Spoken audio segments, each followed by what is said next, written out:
So if I can begin with the usual statement I have to read. This meeting of the Overview and Scrutiny Committee is being live streamed on the Council's YouTube channel. The recording of the meeting will remain online for 4 years.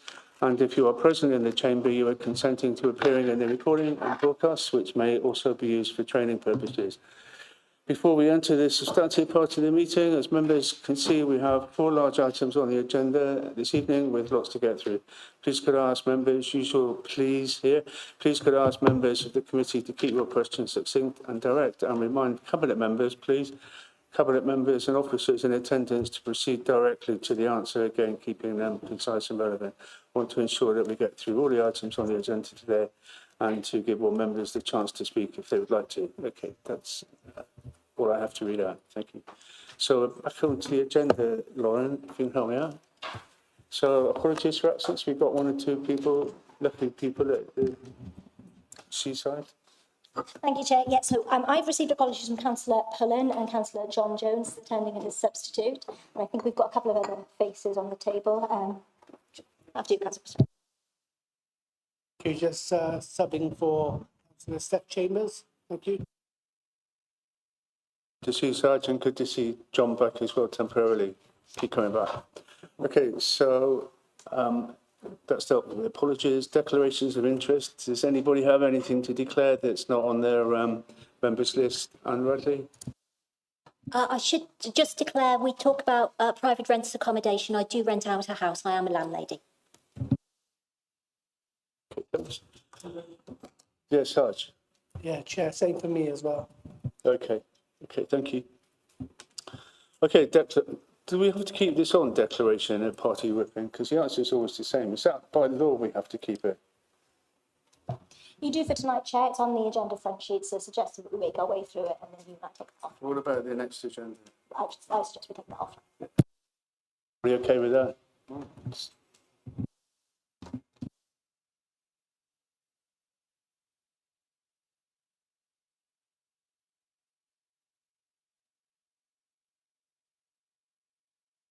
Okay, I got it. Thought you changed your party allegiance or something. Okay, so I don't mean to be flippant, sorry. We'll take that off the next meeting. Public question time, 0. Petitions and deputations, 0. And then we're going to move the agenda around. So Alison and the finance team, if you'd like to take your seat in the mastermind chair, please. Thank you.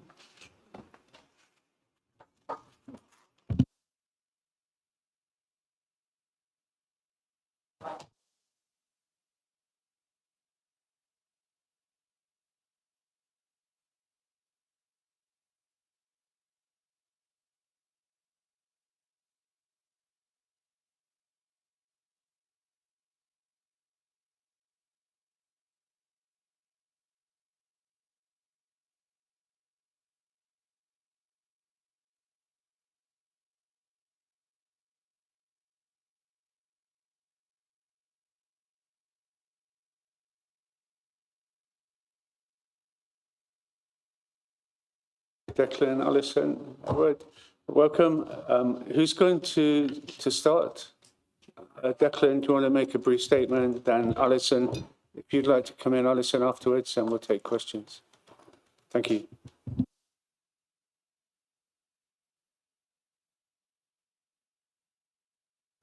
Okay, thank you, Chair. This report, it's a very strange thing to say in many ways. This report is the first report I've been able to present where I am confident in the numbers, and I am. It's numbers that we've worked hard to produce in combination with the annual statutory accounts. So the numbers in this report will tie back to this report. And the team have been working flat out to get the statutory accounts done to the deadline. And I'm glad to say we've managed to do that. First time since, I think, 2021. So that's a real step forward.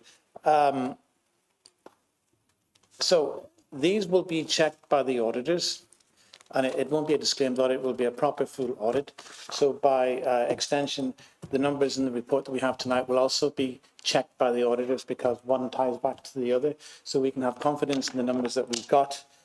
When we first realised we had a problem, really sort of summer last year, my approach has always been, it's effectively, I've regarded this whole situation, I've split it into 4 phases. Phase 1 was clearing up the years of incomplete unaudited accounts, and I'm pleased to say that we have done that. Phase 2 was dealing with the consequences of the historic numbers that came out when we were going through it, and there was an awful lot to untangle. That has been done as well. Phase 3 was setting up proper budget management systems, doing account reconciliations and completing statutory accounts on time. That has been done. Below, in effect, we've really only had that up and running since December, January, the beginning of this year. But we do have that now.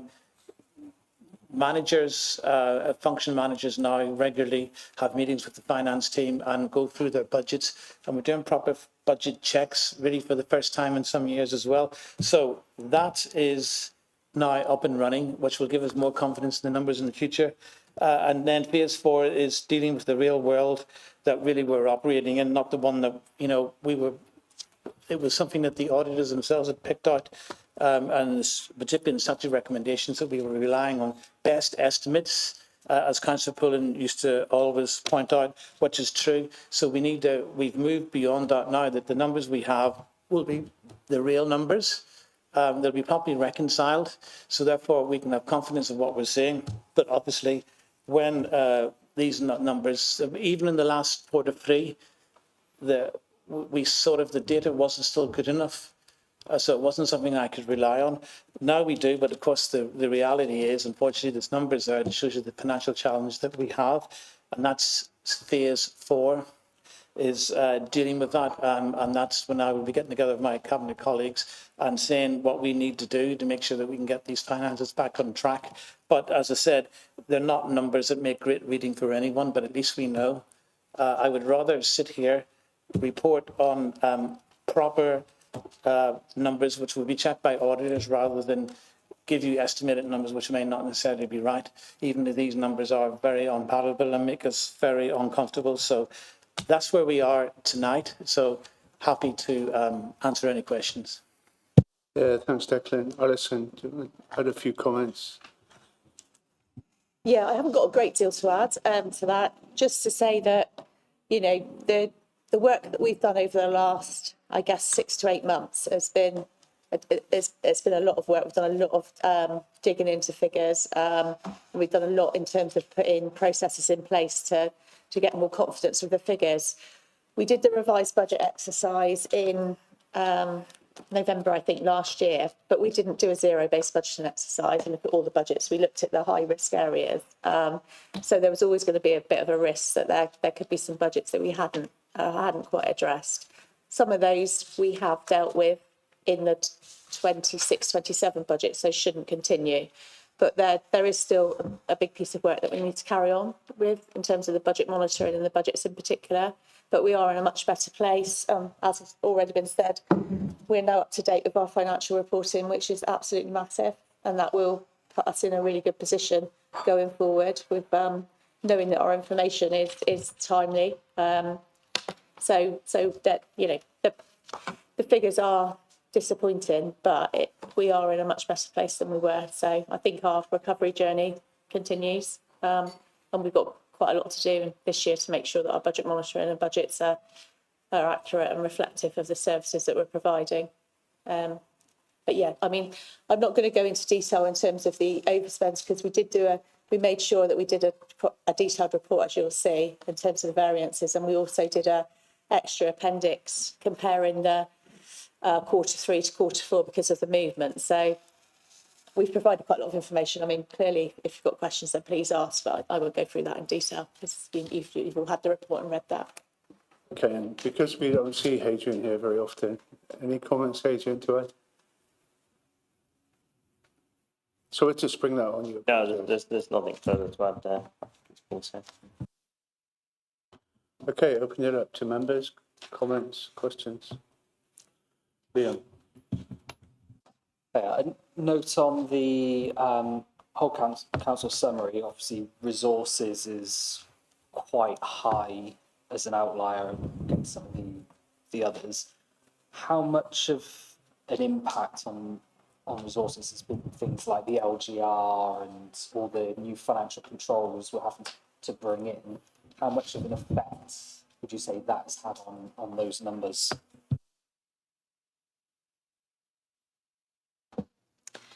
In terms of LGR, not a huge effect because we did spend some money on LGR, but a lot of the funding we got back from the government. So there was a difference, but I can't remember exactly how much it was, but I think it was about 10, 12,000, so it wasn't massive. We have spent money on the support that we had with our EFS application and dealing with some of the financial issues. We did, as you all met, the two SITFA advisors that helped us through that process. So that was an additional cost that we hadn't allowed for. But in my opinion, absolutely value for money. The support that we've had and continue to have is been really, really helpful. Anybody else? Oh, sorry, yeah. Yeah, and on the new financial controls that we're bringing in, obviously they went in at the very start of this. How confident are we that those new measures that have been brought in will help us in a better position moving forward so that we won't have more cases of overspends like this? So the new budget monitoring process that we brought in, which we brought in December, has been really helpful in terms of engaging with the budget officers. And there's a lot of knowledge and information now that perhaps wasn't available or wasn't known. So that work has been really helpful. And it has highlighted that there are some issues with some of the budgets that weren't picked up when we did the revised budget exercise, which has been really useful. So that will help with ensuring that we're, at least I guess if there is an issue, that we know that issue straight away. The problem we had last year is we didn't start the budget monitoring until December, and we're a good way through the year then. So we're in a much better place now. But there is still work to do on the budgets and the budget monitoring. But it's at the moment it's been really helpful in terms of knowledge that has been transferred between budget officers and finance officers.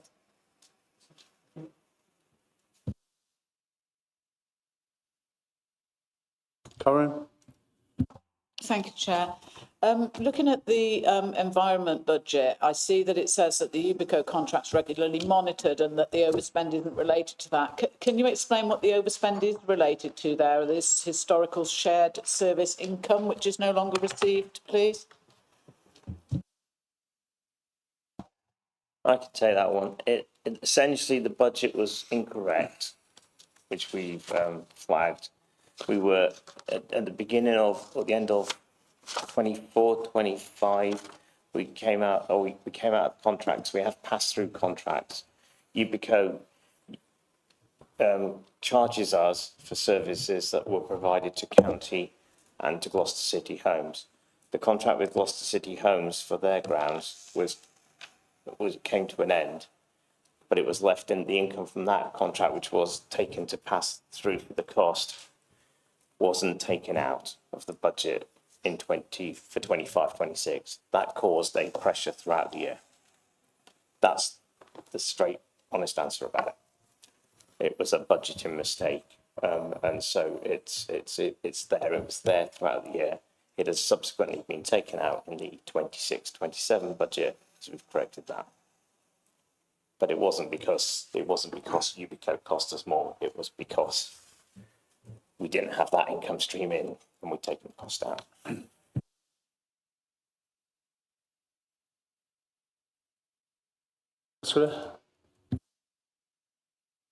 Thanks, Chair. Just on the same point around the Ubico contract.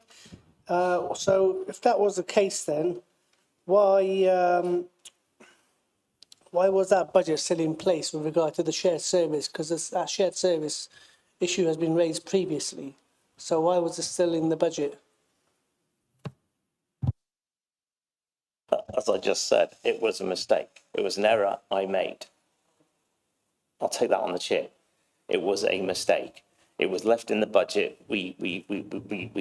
So we corrected it across, yeah, and we've corrected it in 26, 27.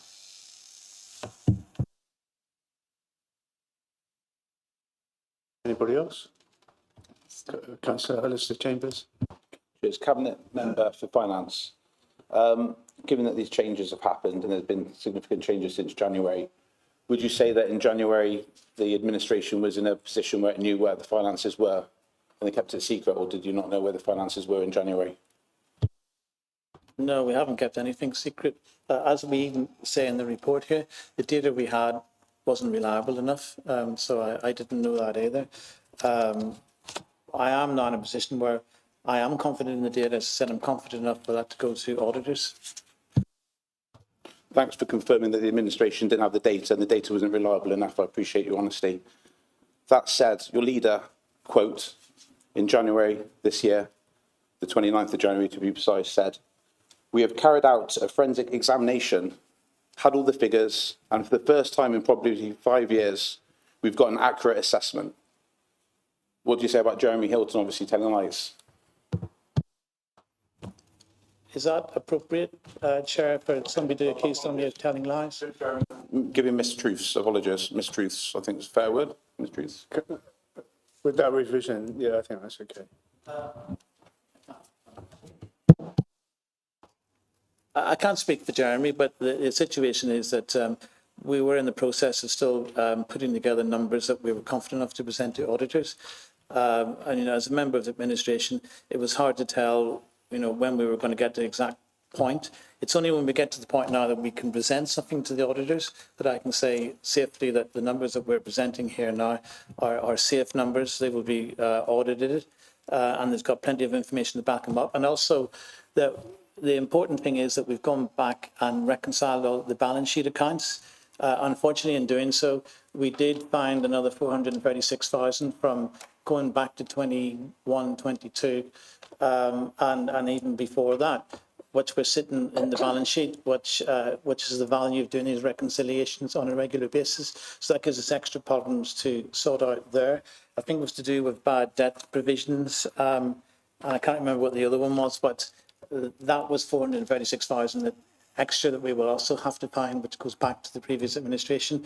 But it's only when we do these big, long, complicated exercises, and it's been a very, very big job. And I have to pay thanks to the team for doing this work, sorting it out and untangling it all, that we're now in a position where I think that we're in a situation now where we've got accounts done, we can make deadlines, we can reconcile the accounts, and we can present them and get them signed off with the auditors. Because one thing you can be sure of, that when we do get this audit, given the history of the last few years, they will pay us a lot of attention and they will give us a good thorough audit. And that's quite, I don't have a problem with that because I think they should do anyway. So, but once they do that, once they sign off the accounts, that'll give us more confidence moving forward. And it'll also give more people who want to do business with the council more confidence moving forward as well, that we have have become a well-run council again, and our finances are sound and our controls are in place, and it puts us in a stronger position moving forward. That isn't to deny that we still have some challenges ahead of us. Before I take anybody else, it's amazing that you had to go back to, I think you said 2021, and identify items that needed some explanation and then make adjustments. That really is going back a long way, obviously. Yeah, when you reconcile balance sheet accounts, you need to understand what exactly is in those accounts, and that means that if you get something wrong on a balance sheet account, it can sit there for years. But if you can't, you need to, and this is from all my years working for PLCs, that you must, if you've got a balance in a balance sheet account, you must be able to explain every single line in that and explain what it is. So if there was something there we couldn't explain, you have to go back, all that. And it was a simple error, but it was one that normally you would expect to be picked up if you were doing the regular reconciliation. So that's why moving forward we can make sure that sort of thing doesn't happen again. You know, everyone's human, people make errors, but it's just not picking it up means that our controls were not good enough. Okay, Councillor Chambers, have you any more questions? I've got more questions, but if you'd like to ask anyone else, and if not, come back to me. Thank you. So Louise Walker, thank you. Okay, thank you, Chair. Yes, I've just got a query relating to 5.9 on the cemeteries and crematoria, where you said it's finished in an adverse position due to the trend for more direct cremations and also maintenance and repairs. I mean, are you fairly confident going forward that I know it's very difficult to predict trends, but I personally think that the trend in direct cremations is going to continue. But are you also confident you now know where the position is on maintenance and repairs? Or I know that going is also a little difficult to predict, isn't it? But are you reasonably confident that something isn't suddenly going to need a large repair bill in future?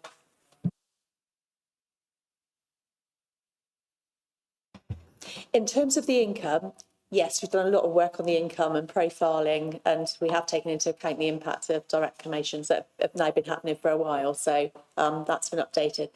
In terms of maintenance, it's difficult to say because the cremators are, I think they're 30 plus years old, and we have got a capital project in, so we are replacing the 3 cremators. But obviously that's not done yet. It's still in the procurement process, so that will be done over the next 18 months. So there could be things that happen that we haven't allowed for. So the figures are as good as we can forecast at the moment. But if something like that happened, then we wouldn't have budgeted, or we wouldn't have allowed for that in the budget if it's something significant on the cremators.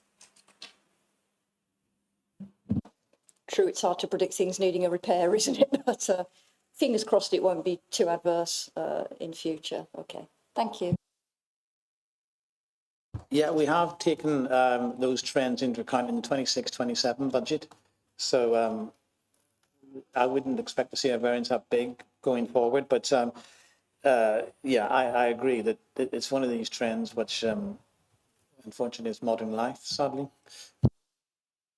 I seem to recall that you did a note in a previous report saying that I don't think the income prediction had been adjusted properly to take into account the direct cremations had it. But you're now, as you said, confident you've done the work on that.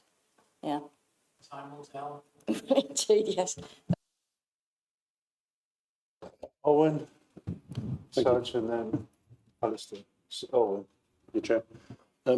If I understand right, getting a balanced budget requires you to make sure that anything from the past is accounted for. So have they been, in the previous administration, have they also had to do corrections going backwards? I'm not entirely sure. Yeah, can you think of anything? It's just to contextualise this. As Declan said, the balance sheet had items in it, and they had to be reconciled. I know we mentioned the cyber attack numerous times, but we lost a lot of our records, and we had to then rebuild them. We had to put them back into the system. We were managing through that. The balance sheet was across 3 years because we hadn't closed any of those 3 years. So we had to have 3 numbers together. So there's a lot of potential across a myriad of transactions for them not to be able. So the reconciliation process is now robust. We've gone through all the balance sheet. So in the past 5 years, things have been corrected as they've been and adjusted for as they've been. I can't talk about pre-21 because it's way beyond my memory now. But we have literally, so up to May 24, we were working with 4 balance sheets, essentially, or 4 sets of numbers that you were adding together with a series of moving transactions because we were still putting items in. So just to give a bit of flavour around where we were and where we are now. And so, yes, we've done a massive exercise in the past 3 months, and we've gone through all the balance sheet. We've identified things that we didn't want to find. They were the wrong way. They always are. And we are addressing those. But in terms of answering the question directly, I can't recall anything from that far back, and over the past 5 years, we haven't had the opportunity. So what you're saying is we're in a better position now because the unknown unknowns are unknown, and therefore we can move forward knowing what we didn't know in the past.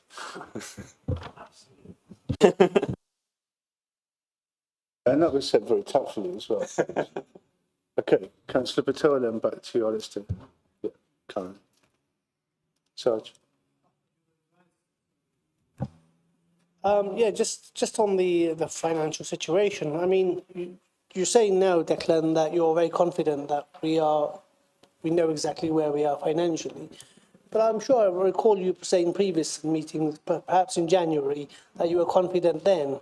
And at that time, you know,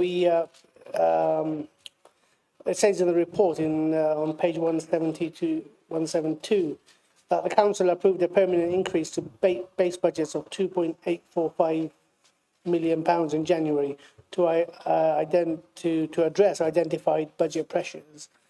And then now we're looking at another 1.125 million quid. That's nearly £4 million overspend. I mean, you know, you do wonder, you know, what's coming out next. £4 million. You can't keep blaming the previous administration on this. This is now on your watch. You've been in council for 2 years now, and you know, January was only 4 months ago, and now we're looking at another £1.125 million. What's next? What's the government going to say when they hear about this? Is there any likely repercussions from the government with regard to the loan and our financial situation?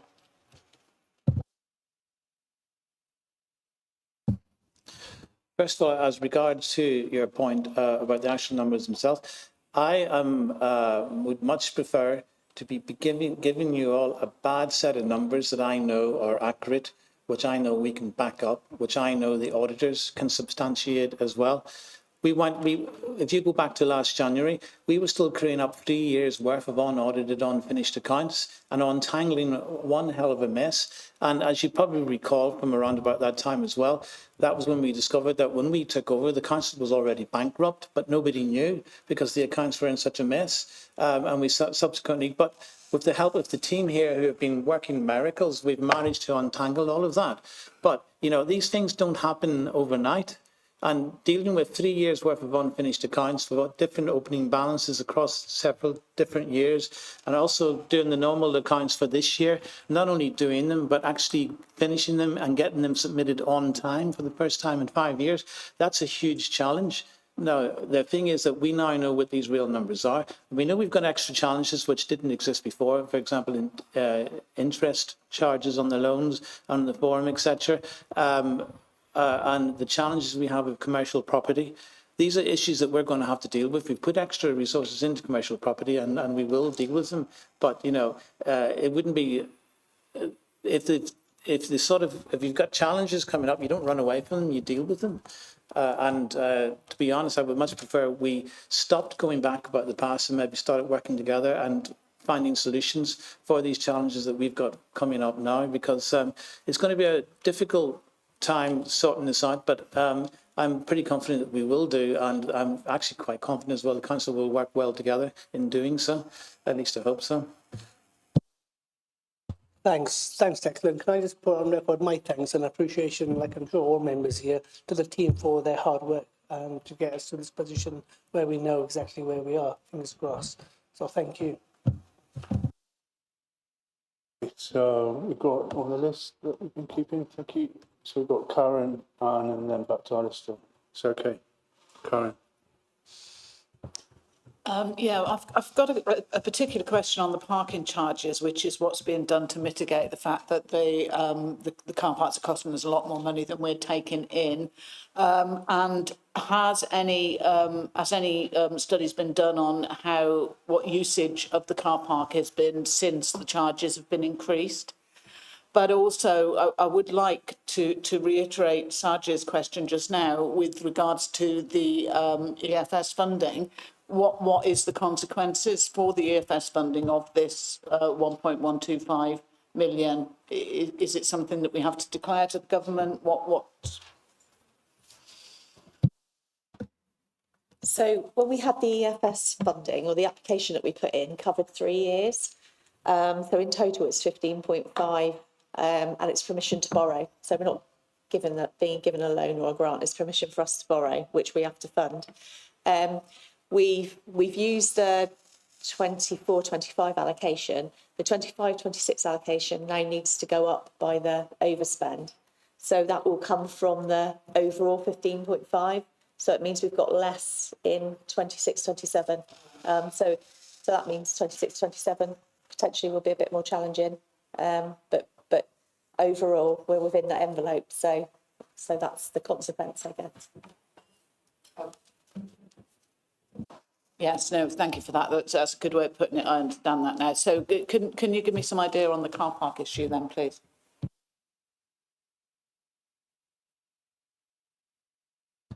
Well, I can tell you that the income from the car park, I think it's more or less on target. Yeah, the income from the car parks so the issue, the overspend was to do with expenditure, not to do with income being down. Income was more or less on target, but I don't know about the demand figures, but the income was on target.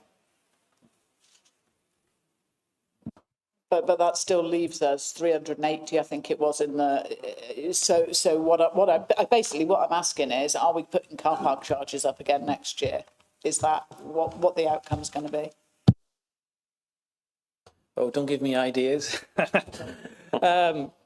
We haven't discussed it yet. I suppose that's more a political decision than anything else. But legally, we can't make a profit out of car park. I mean, we have to sort of cover our costs, and that's the best we can do. So I wouldn't. I don't want to say anything because I don't want to sort of be quoted back in a meeting 5 or 6 months in the future. But it's not something we've considered yet.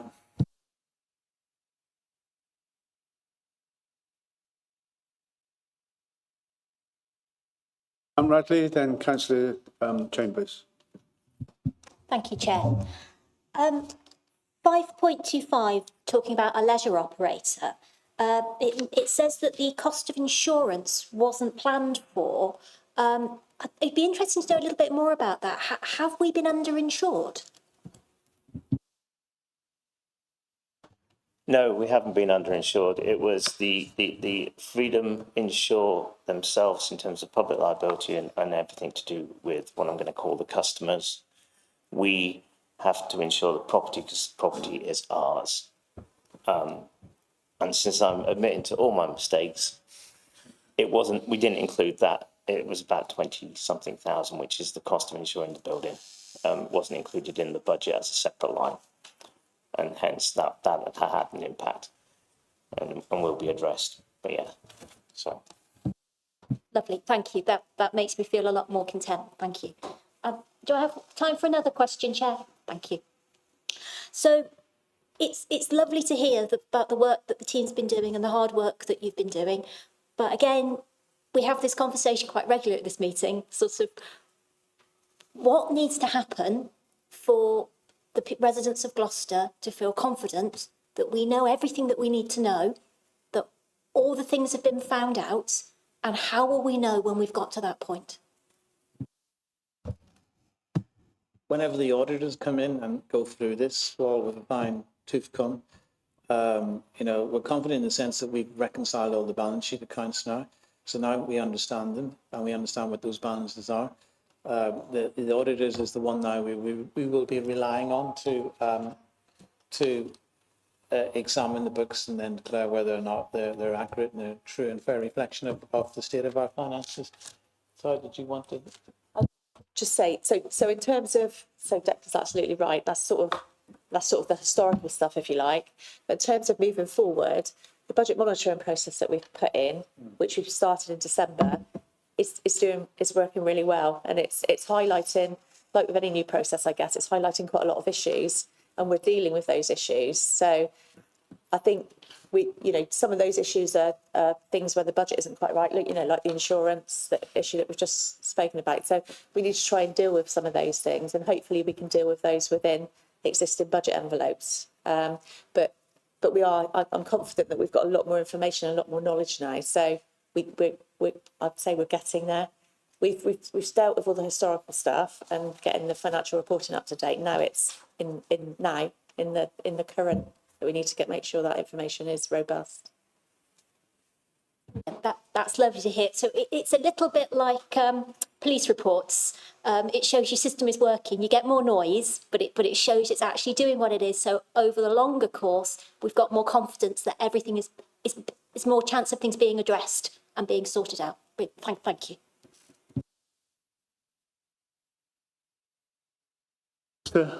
Councillor.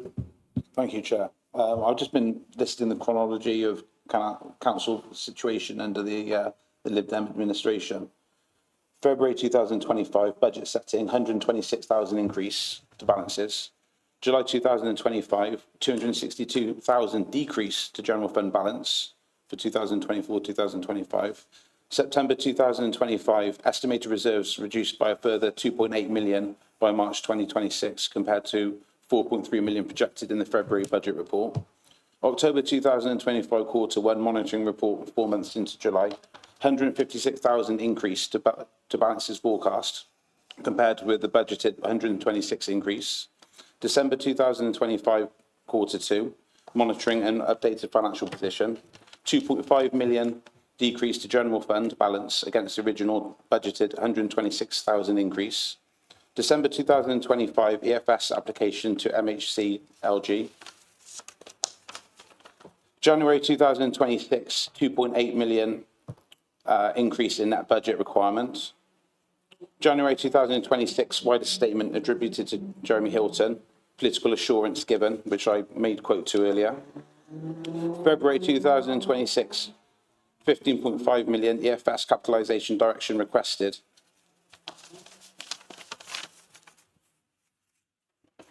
February 23rd, 2026, up to £15.5 million approved in principle for the budget. City Council was granted principal capitalisation direction approval. March 2026, quarter three monitoring, 2.8 million decrease to balances forecast against a revised budget decrease of 2.7 million. July 2026, quarter four, final pre-audit outturn. 3.8 million decrease to balances, meaning a 1.1 million overspend against the revised budget. I recall you, Declan, calling the previous administration drunken sailors. What would you call your administration? I think with Steph, I said that thing. I remember she was quite upset at the time. And part of me regretted it a little bit. But nonetheless, what you've just said there emphasises the importance of having proper accounts so you know exactly where your financial situation is. If I was appointed finance director of PLC and I arrived on my first day of work, was told that we haven't done any audited accounts for 3 years. In fact, we haven't finished the accounts themselves for 3 years for all sorts of reasons. I wouldn't be confident that I would be able to achieve anything for this company unless I had all that information. We now do have all that information. What Councillor James was quoting there was numbers that were produced using our favourite phrase, best estimates. And unfortunately, when you start relying on spreadsheets, etc., without properly reconciled accounts and properly audited accounts that you can safely rely on, this is what happens. So my number one priority, and I do recall it was when the first meeting I had with our new Section 151 officer, said first priority is to sort out those historic accounts, which is what we've done. It's been a hard slog, but we've done it. So, numbers that I quote from reports that I was given in good faith, but came from best estimates rather than the properly reconciled numbers, are not going to be reliable, and it's not going to give us a true reflection on where this council is financially. It's going to mean that, for example, earlier on today, I thought, well, how does this spending compare to last year? How does that compare to the year before and the year before that? I can't give those numbers because we don't know. Unfortunately, and I'm not sure we ever will do. So, you can bandy these numbers about, but unless they've got some substance behind them, effectively, in many ways, they're of very limited use. But again, as I've said, I've regarded it as a sort of 4-phase project. We've completed 3 of those phases, and now we're at arguably, which is the most difficult bit, and that is sorting out the overspends in the finances now that we know what those overspends actually are. But, to even start that process, you need to know where it is you're at in the first place, but we can do that now. Thank you, Chair.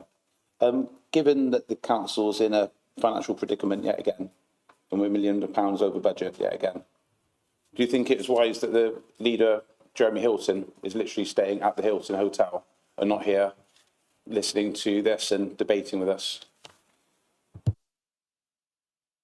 Well, I hate to say it, he's not the only one. The leader of the Conservative group and the leader of the Labour group are also down there. It's a local government association conference, and they are quite useful, from what I can gather, at least so I'm told. So I don't particularly have an issue with that, so long as they can derive some value out of it. So I wouldn't regard that as my most serious thing I need to worry about. Thank you, Chair. I was meant to go as well, but I decided this was more important. Right, with regards to the FS borrowing, have you admitted to the government that you failed yet again? And have you told them the situation? And what does it mean with regards to interest, future borrowing, and the financial predicament we're in? We're in constant contact with the government. And as I said, so will our auditors as well. But I'll leave Alison to do the more detailed answer. Yeah, it's the same as what I answered previously. We applied for 15.5 million over 3 years. So, and we factored in the interest costs or the borrowing costs of that. So it's no different when we're not having any more than 15.5 at this stage. We are in constant dialogue with the MHCRG. An assurance check, which so part of the EFS application means that you have to have an MHCRG assurance check. That took place. A lot of people, I think, were interviewed in this room, and we'll get the outcome of that shortly. And that discussion that we've been having with them involves our monitoring and what our budget position is, and our statement of accounts being done. Our statement of accounts show that we're overspent, the ones that we've published by the statutory deadline. So, the MHCRG are well aware of that, and our advisors. Thank you, Chair. Declan, straightforward yes or no. Will there be any further adverse finances with the council's predicament, given that you've got this information, you've been going on about how great you are, how good you're doing, what position you're in, that you've got the data, you've been not doing best guess estimates, you've got the finance reports that you need, and you've just been saying that basically to all of us in the room. Can you give a simple yes, there will be more borrowing, or no, there won't be, and no political spin or jargon? Thank you. First of all, I never say I'm great. I'm a very modest person, as you probably know. I can't until, you know, all I can say is we've got a challenge and we're going to meet that challenge. But I can't give cast iron guarantees. Nobody does, because nobody knows what's around the corner.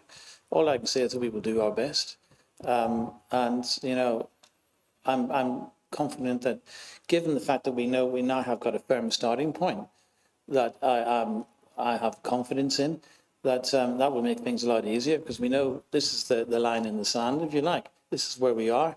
As the old saying, it's not, you don't start from where you would like to be, you start from where you actually are. And this is where we have to start now.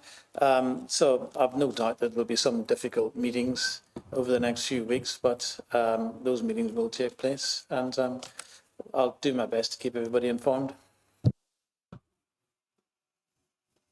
So is this your last contribution on this before we move on? Okay, go for it. Thank you, Chair. And we'll move on. I'm sure you've seen the newspaper articles, the Facebook comments, the Twitter comments about the finances of the council and the public upset, the public distrusting the council, the way you're managing your finances. The public's upset, and I'm sure you've seen that. There's hundreds and hundreds of comments on all the articles over the months. What can you say to the public to give them some hope and some trust that this administration, which is probably the worst administration, it's terrible, it's not been doing very well, everyone's saying it, the whole public's saying it, everyone on Facebook's saying it, is a terrible administration, it's doing really, really bad, probably one of the worst I've seen. What can you give the public in a way of trust so they feel a little bit more upbeat about the terrible situation you keep putting them in? Thank you. First of all, I think I would take issue with your comments about this being the worst administration ever, etc. On our sort of manifesto, if I recall, that one of our promises or actions was to sort out the council's finances, and that's what we've done. And it's not been easy, and it's been very painful, but there's some painful hard truths there. But as I said, anybody walking in faced with a situation where they've got years of unaudited, incomplete accounts in any organisation, not just local government, is going to have a job on their hands. And as I said, we have done the difficult bit of sorting it out, but there's another difficult bit coming, and I think we have the skills, and I think we've got a skilled cabinet as well, and we will sort it out. Yeah, let's do, we're going to move on. So we've got Tree, Liam, then Anne, and besides, were you trying to get in? Yeah, Okay, so we got you on the list, okay. We've got you on the list. So, Tree.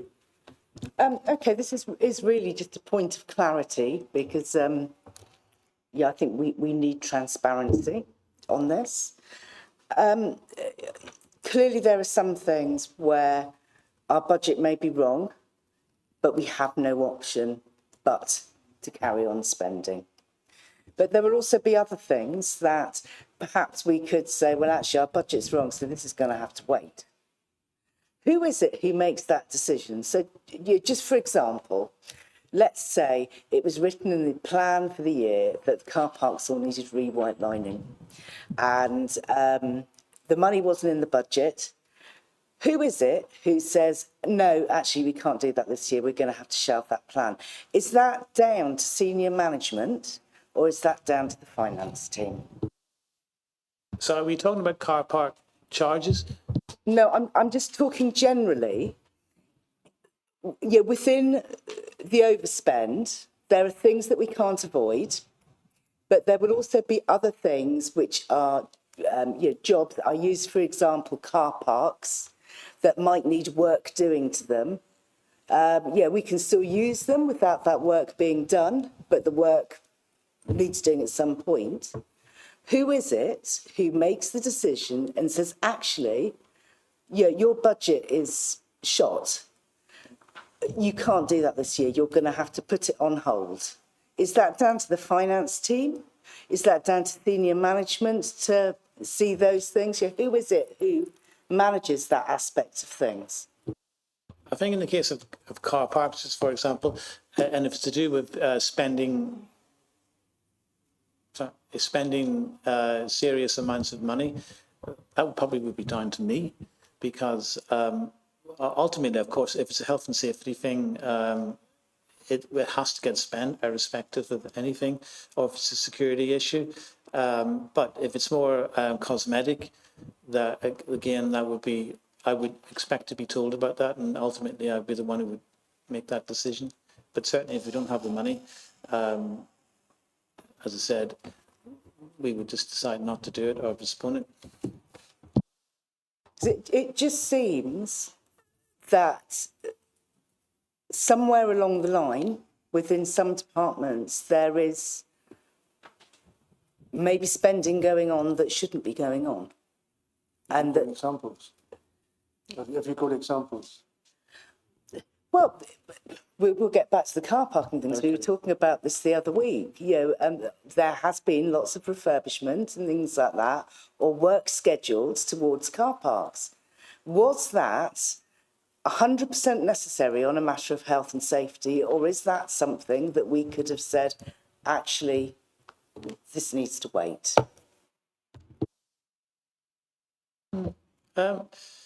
The only thing I can think of as regards any major spending in the car parks was when we replaced the machines in Eastgate and Kingsway. Oh, sorry. King's Walk, thank you. Sorry, Karen. In King's Walk shopping centres. But the issue there was the old machines were knackered and were costing a fortune to maintain, whereas the new ones were put in, and that was a money-saving measure, and they do seem to be working quite well. That's the only thing I can think of. There was issues in King's Walk where we had some people camping there, and we had to do a bit of a repaint job, but and a clean up. But that's the sort of thing you would have to do. I can't think of anything else that unless you've got other examples. No, I haven't specifically. I'm just wondering why, if it's not on works like that, if we are pretty much on track for what we should be collecting on things like parking, why is there a £387,000 negative variance? yeah, if that's not to do with work being done, where have we made that loss? So, I just make a point that I think some of this comes down to the fact that the budgets aren't quite right. So it's not necessarily people spending money on optional enhancements, say, to a car park. It's where perhaps the budget hasn't kept pace with the charge that we're having to pay for security or enforcement. So because the budgets hadn't kept pace in some areas, we're seeing, particularly with car parks, where the budget's just not enough for providing the basic service, if you like. It's not necessarily enhancements. And that is one of the things that I'm sort of saying with the budget monitoring, because there wasn't any detailed budget monitoring, budget officers weren't that clear on what their budget was and what it was for. But since December, and we've introduced the budget monitoring process, the knowledge and the I guess what people are discovering, it's been huge. But some of those things that we need to address now, and car parking is a good example, actually, the expenditure side.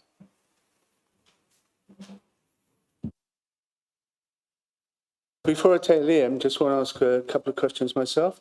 So the report, in some ways, does make, in lots of ways, obviously, makes pretty hard reading. And there are lots of qualifications where you say things like, it became clear several budgets did not accurately reflect current levels, and it's peppered with that all the way through. And so, it's a question following on from what Anne was saying, and Councillor Alistair Chambers too. If you had like a graph which showed progress, looking at the work that needs to be done, issues that need to be addressed, things to be signed off, where roughly are you? Are you at 90%, 95%, 96, 97? How much further have you got to go? And because that relates to the issues that I've mentioned previously, frequently, about having a forensic inquiry. But reading your report, a lot of that work has been done. You've picked it all up. And I just wonder if you can attempt to gauge, even if it's only roughly, what percentage is left for you to do to complete that complete review? Because it is a grim report, and I could have picked out many examples of where you've highlighted issues that need addressing and you've addressed them. Can you couple that with just a very brief explanation of what the department budget holders do? Is that the right phrase?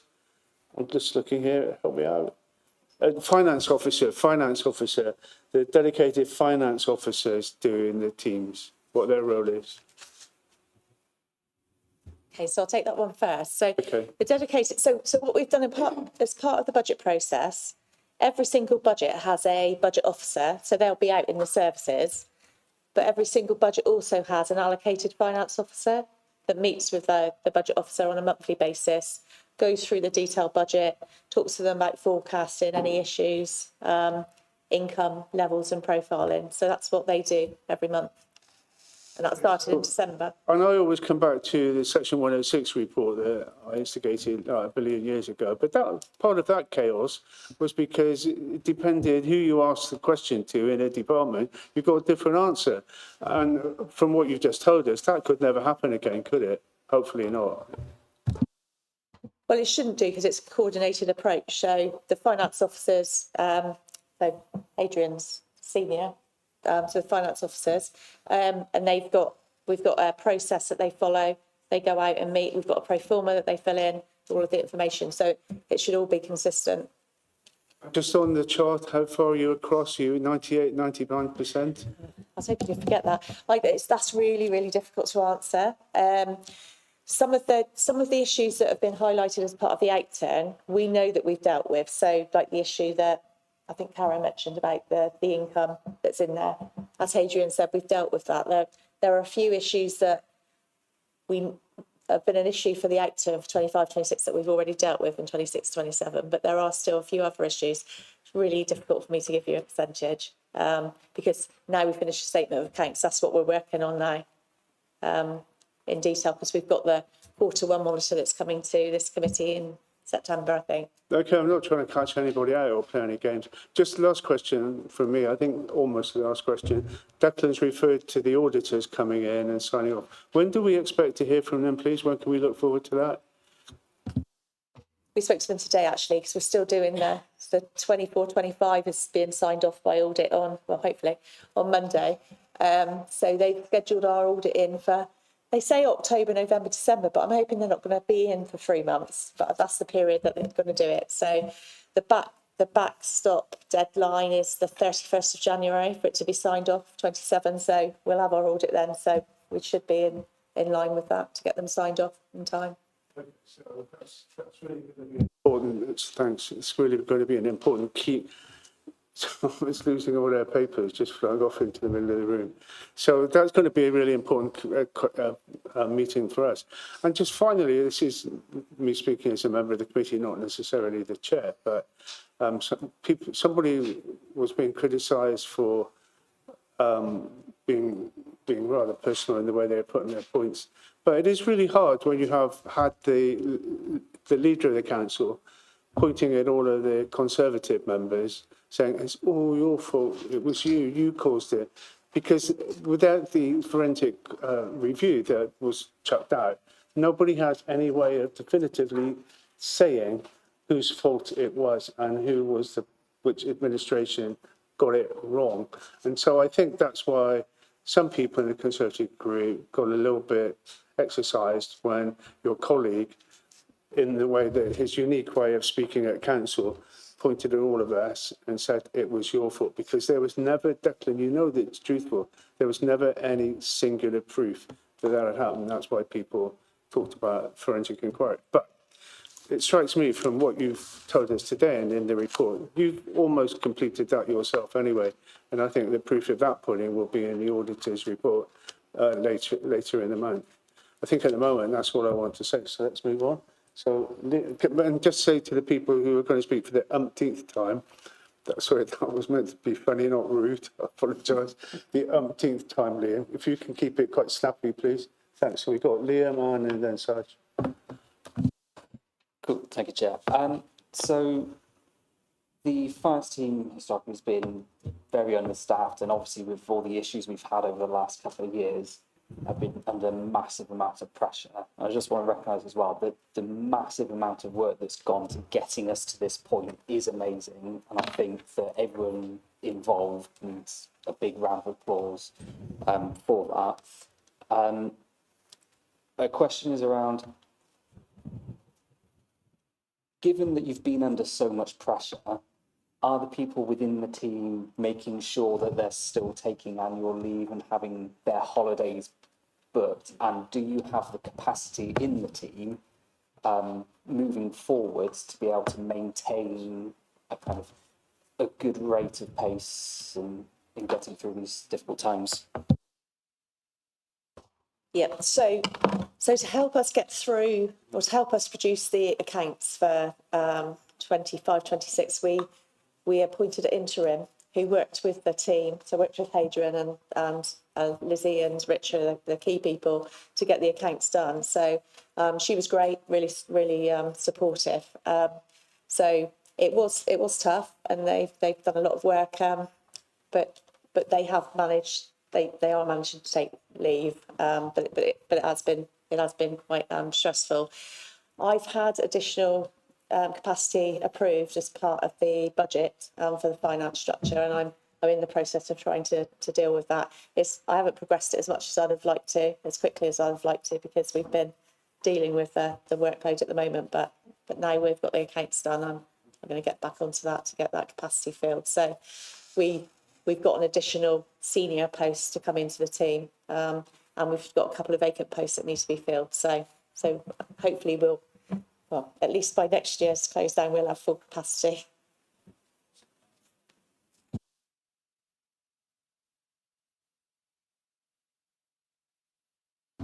Thank you, Chair.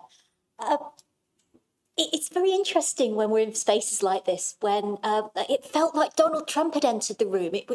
I felt that Trump had been channelled with part of Councillor Chambers' comments, and I felt quite disconcerted by that. But I'd like to sort of point out that from listening to this, there's some really good things. So I've watched documentaries about pharmacists and that if you put the pills in the wrong places, you're more likely to make a mistake and you kill people. Not because you're doing anything wrong, but because the system is broken. And again, when we had the airport in, they were talking about safe working cultures and cultures where you could report safely. And we've heard that today. So I'm heartened by that. So that we've talked about human error within the team and that's been picked up. So that gives me confidence. So it's really good to hear. But you've also mentioned that confidence comes from the fact that our auditors will tell us that this is the way things stand. So extending that out, how do we know our auditors are any good? How do we choose them? And do we have any flexibility on that?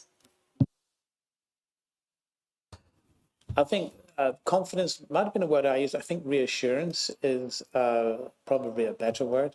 That's their job. Well, our auditors are one of the big four, I think.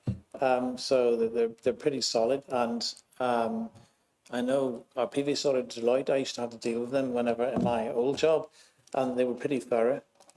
So they've got very high standards. So I've got absolutely full confidence in them. Okay, so back to Saj Patel, Councillor. Yeah, thanks, Chair. Earlier, Declan talked about their election manifesto, and I recall one of the things they mentioned in their election manifesto was to put the heart back into Gloucester. Do you feel guilty that actually you're not putting the heart back into Gloucester? Your administration is actually taking the heart out of Gloucester and continues to do so by, instead of looking to find more savings within the council, all you're looking to do time and time again, continuously at the moment, relentlessly, is punish the residents and businesses of Gloucester. You're putting up parking charges, and now I understand I've had complaints that you're putting up allotment charges by over 100%. You're also now putting up charges for hiring of football pitches for adults and for youth by nearly 40%, if not greater than that increases. Parking charges, licensing charges for taxis, etc. When's this going to stop? Because you're literally murdering the people of council, the people of Gloucester. People are trying to save pounds here, pennies here and there, and struggling. Okay, and all we're doing is taking... Sorry to interrupt you, but can you put your question? My question is, do you feel guilty at all because you're taking the heart out of Gloucester and not putting it back in? People out there are struggling to make ends meet. And all we're doing is we've already increased council tax. In addition to that, we put in additional charges for replacement wheelie bins. I had a complaint about that on Friday from a resident. So, budget. If you can just put your question on this. Thanks. A few things there. No, I don't agree with your claim that we've ripped the heart out of Gloucester. Sometimes you can overstate your case. For example, take council tax. Council tax went up by 2.99%. If you look at the rate of inflation when that was set last year, I know the March CPI rate of inflation was 3.3%. So in fact, in real terms, that was a cut in council tax. It wasn't a rise. The county council and the police, they were the inflation busting bodies. It wasn't us. With regard to the other charges, I think you'll find that they're basically inflation. As regards to the allotments, I think we've been charging next to nothing for years. And if you look at how allotments are charged in other councils, they're considerably less generous than us. So I don't think it was unreasonable. But as I said, unfortunately, not everyone's going to be happy with all of this. But I don't see we've got much choice, really. Okay. Come back. Can we not do phase increases instead of big, massive increases? Sorry. We've got to move on. I'm sorry. We've got other items on the agenda and one or two people still to speak. Sorry. And then Angela, you look like you're miles away. Do you want to come back? Thank you, Chair. Well, lots of ideas being alluded to here indirectly. I think it would be very interesting if people have got ideas of how we could save money, that they could pool those and let everybody else know, because at the moment, I think the finance team are trying to rebuild the corporate or the civic body rather than murder it. I never came to I wasn't part of overview and scrutiny during the previous administration, but I'm sure that their finance people stood up in front of us and assured us that the figures that they were showing us were absolutely solid, believable, credible, accurate, and so on, and also gave estimates of what might happen in the future. We've been accused of losing money, spending money we haven't got. My colleague, 2 seats along, has been criticising my party. I think if the previous administration had stood up and taken or even acknowledged a little bit of responsibility, even by default or omission rather than commission, that wouldn't be happening now. So is there a question there? Is there a question there somewhere? Well, yes. Can we agree that we're going to behave as a cross-party committee here without blame and without politicising the issues, because we've gone beyond that? We've got to rebuild from where we are. So someone says no. Who was that? You want to carry on being political when we should not. How do people feel about that? I do want to try and keep to the agenda, if that's possible, please. We've still Chair, I've got we've one still reply got really 4 or 5 quickly. housing reports to She carry on. referenced me being 2 She seats did, away. yeah. So my right reply is no, it's a political council. We're elected politically to represent our wards by nature of political party. Thankfully, I'm independent, so I can do what I want. And at the end of the day, no, scrutiny is exactly scrutiny. And no, we're not going to be singing Come By Our in the middle of the corner, in the corner of the room together, holding hands. No, we're not. It's a terrible administration. It's one of the worst administrations I've ever seen. But the public agree with me. Everyone agrees with me. It's shocking. It's a shambles. Okay, so thanks, Liam. So you've got an answer to your question there. But it does come from the very top. When the leader consistently points at Conservative members of this council and in a very unpleasant way at times says that it's all your fault. Your party screwed up. Believe you me, being on the receiving end of that is not pleasant, which is why I've continually asked for a forensic inquiry. And which is why, Declan, I said, listening to Alison, we're nearly there, and I'm satisfied with that. There's still a lot of work to do. One of the pieces of work that still remains to be concluded is that last week, as you know, I sat where you were with the management team from Gloucestershire Airport, and we were told that they had made all of their loan payments back in time. But our records show, if I'm still right, they hadn't paid anything towards the repayment of the loans. And if I misunderstood what you said to me, Alison, then perhaps you can put me straight. But they said, we're up to date, and from the information you gave me was, no, they're not up to date. So if I misunderstood, because I quite often do that.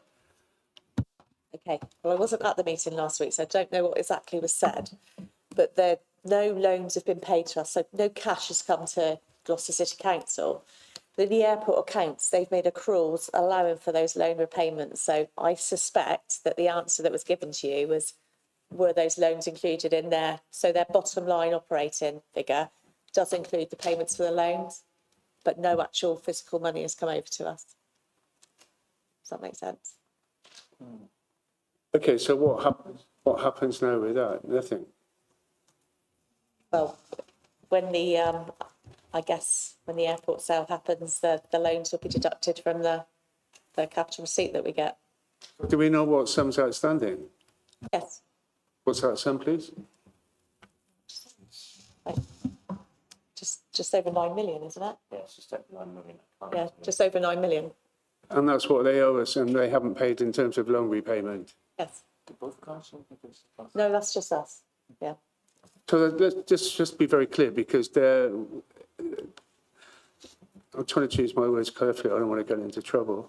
To be very clear, the airport sat where you were this time last week, said we were up to speed, we paid all our repayments, and you're saying, no, you haven't, and £9 million is outstanding. Is that right? Yes. That's They really may have helpful. allowed for it in their accounts, but they haven't physically paid us. No, well, there's a big difference between those two figures, obviously, and in terms of timing. So that's some more money that where there's work to do. It's one of those areas where we do have some more work, and hopefully that will come to a swift conclusion by a quick telephone call and as persuasive as you can be. And I'm going to finish this session. I think it's been really good by thanking all of the members. We do feel passionately about these issues. That's why we take the trouble to stand as councillors in our own political parties. And to a degree, the council has always been political. And I'm going to conclude on a positive note. I think when we get the auditors' reports, it will be, hopefully, fingers crossed, a good report, and that we can put the whole thing to bed. And looking at you, Alison, I know you always get embarrassed when I do this. Oh, sorry, I'm going to do it again. When we had the LGA review and the LGA report, members, there was one member of staff who was highlighted and referred to for their excellent work. Just one person, and that person was Alison. So that was a judgment call by the LGA, and I think we can't ignore that, and I think that's something of recognition. I know you hate it when I do this, and I know you get embarrassed and say it's the team effort, but I think we ought to remember that, and thank you for what you do. And on that note, I want to conclude the meeting if I can. I think, can I just Sorry, Alison. Can I just come back and say that I know the LGA report said that, but I have to say it has been a real team effort. The work that the team have done to get the statement of accounts to the stage have been absolutely amazing. So we couldn't have done it without everybody working together. So it's absolutely been a team effort. I think it's a point worth making, the only one. Okay, so that's a bit heated at times, but thank you. We got there in the end, and we look forward to hearing from the airport when they're going to pay their loans off. That would be helpful. But thank you so much. Do we want a break, or do we just plough on and deal with the housing reports? Plough on? Yeah? Okay, so trying to remember which is the first one. I think it's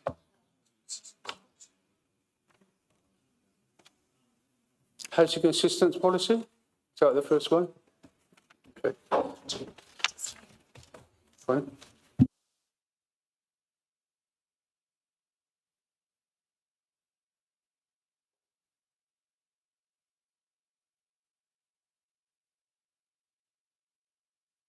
Gentlemen, brief reports, please, and look forward to hearing from you. Thanks. Which one are we doing first, by the way? Is it the housing assistance? Housing assistance report. Thank you. Okay, brief report. Thank you. This report ensures that the disabled facilities grants resources are fairly delivered to residents who need adaptations and repairs to remain independent at their home. By supporting people with medical needs and adopting a preventative approach, we can reduce avoidable hospital admissions, improve people's well-being and living standards in their home. We know that housing and health outcomes are intrinsically linked, so this report is very important. Good housing is fundamental to health, and unsuitable and poor quality homes worsen existing conditions and increases social isolation. This policy sets out how we will provide financial assistance to create a fairer and healthier and more accessible homes to our residents. The policy itself, I think, is about 36 pages. It's quite detailed and quite technical. So James has been the author of that. So I'd like to firstly just thank him for the hard work he's done on that, and I'll welcome any questions.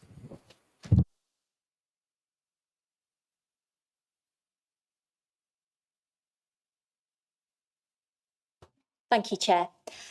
It was interesting how you balance the use of the Disabilities Facility Grant with the need for us to have accommodation which is fit for purpose with level access. So how you balance out the need for this to retroactively kind of adapt with our need to have accommodation which is built, which is more appropriate for people with additional needs. A lot of the disabled facility grant delivery is referral based. So we'll often get referrals from the OT service at county, and that will highlight urgent complex, simple and complex, and simple and non-urgent sort of cases. It does allow us to, because the applicant needs to be residing in their home, be it rented or be it owner occupied, it's generally based on their existing home provision. What we have started to look at now is to be far more innovative and creative with how we can get upstream and ahead of that, where there are individuals who need to be discharged from hospital and perhaps their future home isn't ready for them and it's not suitable for them. So we do get the opportunity to get ahead of those decisions and adapt a home for someone's future use. With regards to new build, that's a bit more challenging, but we have been looking to work with some supported housing providers who are looking to introduce supported housing within the districts and actually build it themselves and then charge the tenants for those adaptations. We are now trying to challenge that position and say, come to us first. If you're looking to invest in the city and build in the city and have supported housing for vulnerable residents, come to us first so that we can use the DFG to proactively deliver adaptations whilst the properties are being built, so that there's no on cost put onto those tenants and we can actually fund it through the DFG process. That's a new area of work that we're currently looking to work with for new providers investing in the city. But 99% of the disabled facility grant is retrospective and retrofitting existing properties. Can I just add, on new build developments, a portion of the properties will be accessible or adaptable, so it'll be M42 or M43, or they might probably be M43B, which is like through floor lift. So when new builds are coming through, we have a number of developments that all the 100% affordable housing, for example, is all M42, so it's fully adaptable from the onset. So that is the sort of the new trend that's moving forward. Thank you. And my last query is regarding community venues. I think a long time ago, I can remember that the Disabilities Facility Grant might be able to be applied to by community associations and community venues to make adaptations, but I couldn't see anything in that. So is that something that's changed, or am I just pulling things together incorrectly? So with regard to community DFG grants, the way the DFG funding comes through to the districts is through the county pooled arrangement. So we work collectively with all the other districts within Gloucestershire and the county council to make sure that we use the funds most effectively. So where there is a pooled funding arrangement and there is a period of underspend, either combined across all the districts or across some of the districts, then we do explore opportunities through adult social care and children's social services to look at community grants. And there's a specific process that we follow for that. So we have in the past awarded a number of community disabled facility grants for public adaptations. Blackbridge Athletics Track's a good example, where we installed a communal disabled facilities toilets so that disabled people can go and use the athletics tracks and the facilities there and have a suitable amenity so they can use the toilets as well. So that's an example where we've recently delivered a community DFG grant. Okay, Anne. Lovely. Thank you, sir. Okay, good. Thanks. Councillor Alistair Chambers. Thank you. Thank you for the report and policy. I think it's really good. I've gone through it and ran it through AI and I couldn't really see any faults with it at all. So I just thought I'd just say thank you very much for providing such a full report that's very very fact-filled, and I think it's an excellent report. Thank you very much. Thank you. There you go. Anne, sorry, Angela. Thank you, Did Chair. you hear that last contribution, by the way?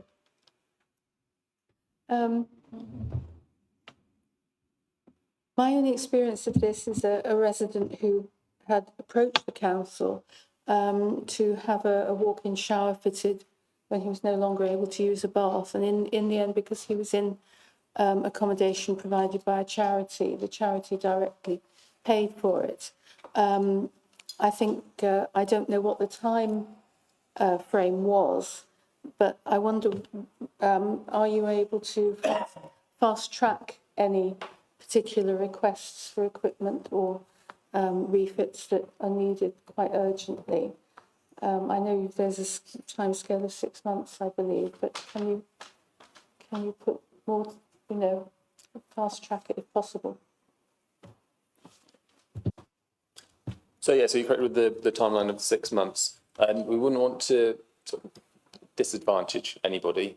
So where there's that urgent need, things can be sort of done faster.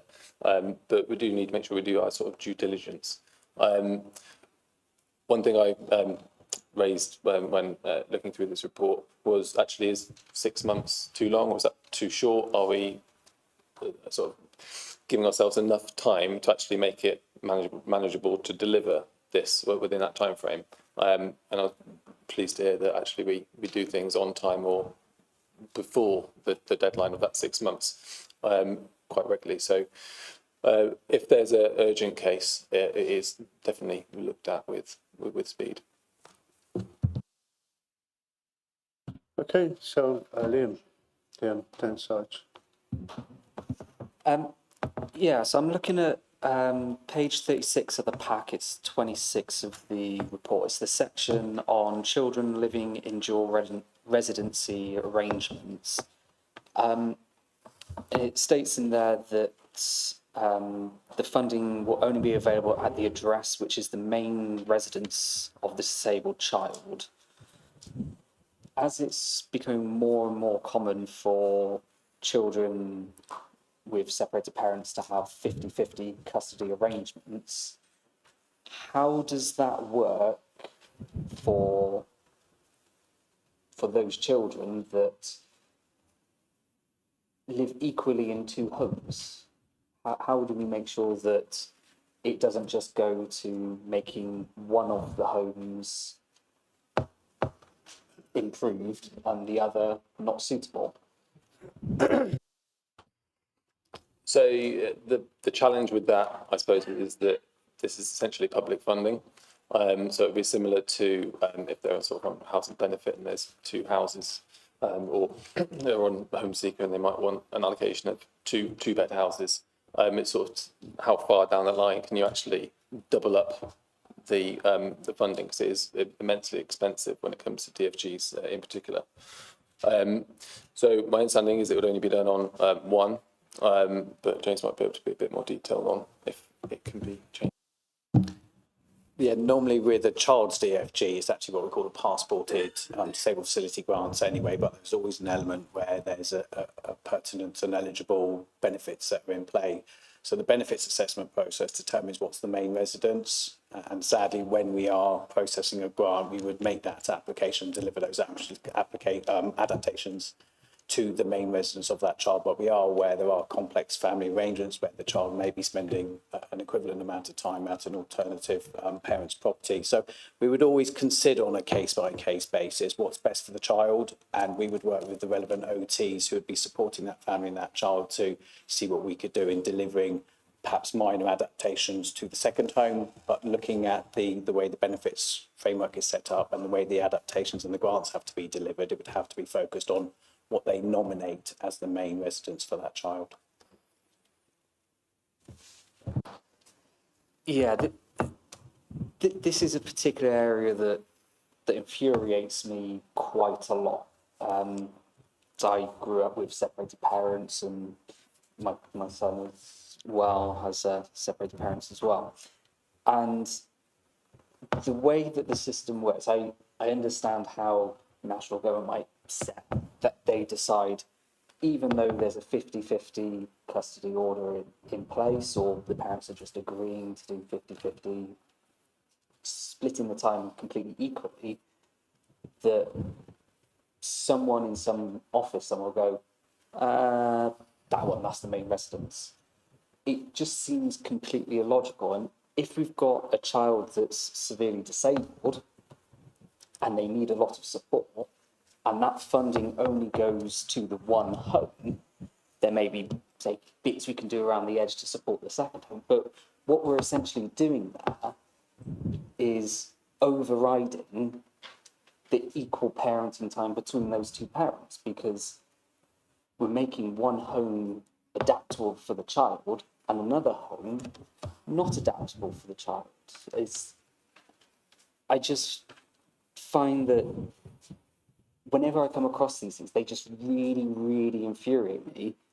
And I think I'd like to see something in here around yes, the government may decide that only one of them is the main official residence because they need to have one address because their systems can't cope with children that live in two places. But surely us as a council, we can look at when we're doing an application for a child that has disabilities, if they live in more than one home, instead of just going a blanket, oh, we can only do it for this one, or maybe do a little bit extra for somewhere else, we look at what's actually in the child's best interest for where they actually spend their time and what funding is available and how that can be applied to, say if there's two homes, one only needs a little bit of adaptation, whereas the other might need a lot. But the one that needs a little might be their main residence. Do you see where I'm coming from with it? It doesn't work in the best interest of those children. And I think it probably needs a bit more thought in that space. I can't really disagree with you. It is very challenging. But I think where it works is that this isn't a decision that's just made by Gloucester City Council.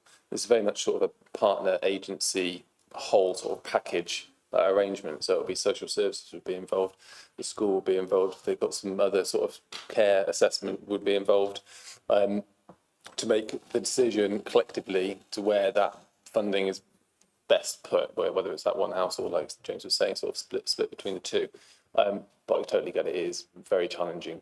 But I don't think we would have the answer to that, I'm afraid. It's going to come in as well. The best opportunities that come out of this housing assistance policy is its discretion and its ability to innovate and be flexible in how we apply the discretionary elements of the funding arrangements.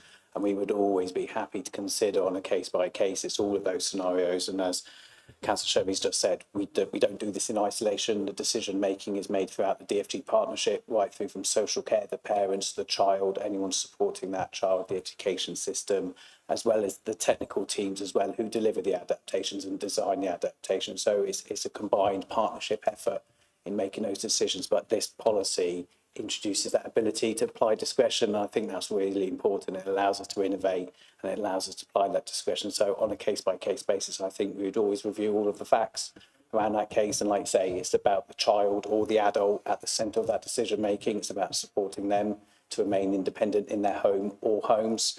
So we would always aim to achieve the best we could for those individuals.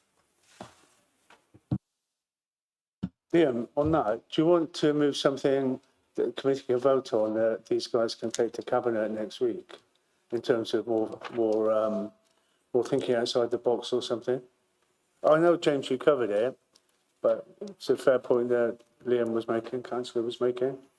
Yeah, I think it's one of those things that whenever I see it come up, it infuriates me across the board. It's not a necessarily Gloucester City Council problem. It's the way national government decides that it works.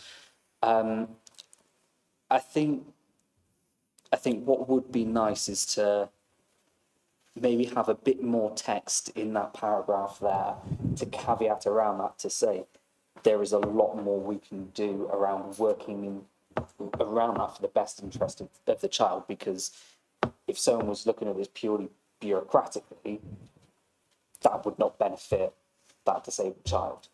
And I think that's always where the focus needs to be, is on the person that this funding is there to help. Are we okay with that? For you guys to take that back to cabinet? It's a fair point. That's why we're doing it before scrutiny, before cabinet. It's okay. So, are you finished now? Okay, so Saj Patel, Councillor, Yeah. please. Thank you, Chair.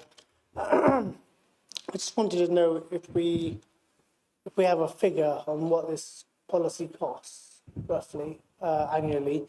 And I also wanted to give some positive feedback as well, because I have some constituents who have been impacted with disabilities, etc. And this housing assistance policy has been a godsend in ensuring that they can stay at home, in ensuring they can wash and bathe safely, and other adaptations as well. So I think it's a great piece of work. And yeah, please pass on my thanks to all the team for all their hard work that they continue to do to help the residents of Gloucester. Thank you.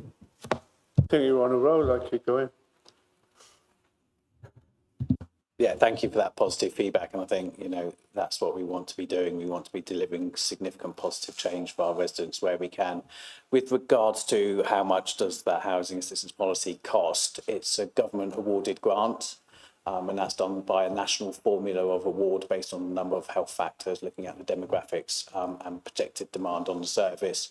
So looking at where we were 4 years ago, we had a £1.2 million grant award, which goes through the pooled funding arrangements at the county council with our other districts. We were only spending around £600,000 of that, so only about 50% achievement. Since there to where we are now, we've actually just revised our grant allocation. We have 1.6 million, which the government awards us, and that just shows the demand on our service. And actually, we're projected to spend that, if not a little bit over, which means we'll be going back to the county council and asking for some of those pooled funding arrangements to support that additional demand. So the policy doesn't cost us anything. The policy actually allows us to be far more creative and break down those barriers so that we can reach more people and deliver more grants and more positive adaptations to those who need it most. So we are governed by the framework of the budget allocation, but we are consistently spending nearly 100% of that budget for the last 3 years. Yeah, it's good news. All government money as well. Owen. Thank you, Chair. Just looking at the conditions, one that I'd like a little bit of clarity on is the condition that for 5 years from the date of completion, dwelling should be occupied in accordance with the intention stated in the certificate. Now, what happens if circumstances change within that 5 years and somebody has to move into a different accommodation or so? I mean, I understand that there's a condition, but there's nothing about the consequences of breaching that condition. So conditions are tenure dependent in some of the grant positions. So depending on which grant, if it's a mandatory or discretionary element. So looking at the 5-year condition, that is directed to protecting tenants so that when tenants apply for a grant and the landlord is happy for those properties to be adapted, we bind the landlord to that condition that we don't want them evicting the tenants within that first 5-year period. However, if a tenant chooses to move on, then that's a different consideration. Or perhaps if the tenant's medical circumstances change and there's perhaps a requirement to go into care or other supported living accommodation, then again, that's another consideration that we make. But the primary driver for that condition is to make sure landlords do not evict tenants after having a significant amount of public money to improve and adapt that property for that specific tenant, because we want that tenant to realise the benefits of those adaptations. So that clause and that condition is more around protecting the rights of occupancy for tenants. When it comes to owner occupation, we look at a 10-year period as well. So depending on the circumstances of why an owner occupier may move from that property, again, there's different considerations that we need to make. Thank you. Yeah, I see the 10 years below that. That clause that I read, it doesn't say anything about tenancy. So thank you for that explanation. Could I also ask, how simple is it for people to apply? That's a golden question. So the application process is driven by a referral through an occupational therapist. So there's a medical referral process where a GP may refer an individual through an OT assessment where they carry out housing and home needs assessment based on their mobility and other factors. Once we have that referral to us, we then send out an application inquiry form, which is then a means tested process. Some individuals don't always follow up on that application form, depending on their financial eligibility for that grant. But relatively, it's quite straightforward. We do a lot of proactive work working with the OTs, engaging directly with the customers, following up on applications that we haven't been received. But it is quite a long, drawn-out process through a referral being made from an OT service to an application inquiry going out to a means test eligibility criteria being completed, then an offer in principle going out, and then the client is supported by instructing an agent who then manages the project, designs the project, and gets contractors in place. Then we go through the means testing process and cost value process on those 3 quotes from the contractors. Then we can award the grant. At that point, then works can start being delivered. So it's quite a long process, which can be quite challenging to navigate.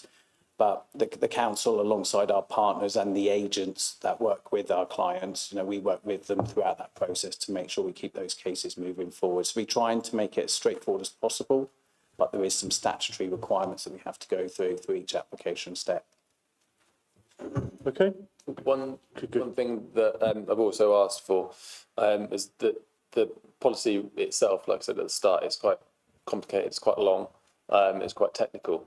So I've asked if we can put a sort of simplified version so the residents that need it, that are sort of vulnerable, have an easy sort of quick access that will be on the website.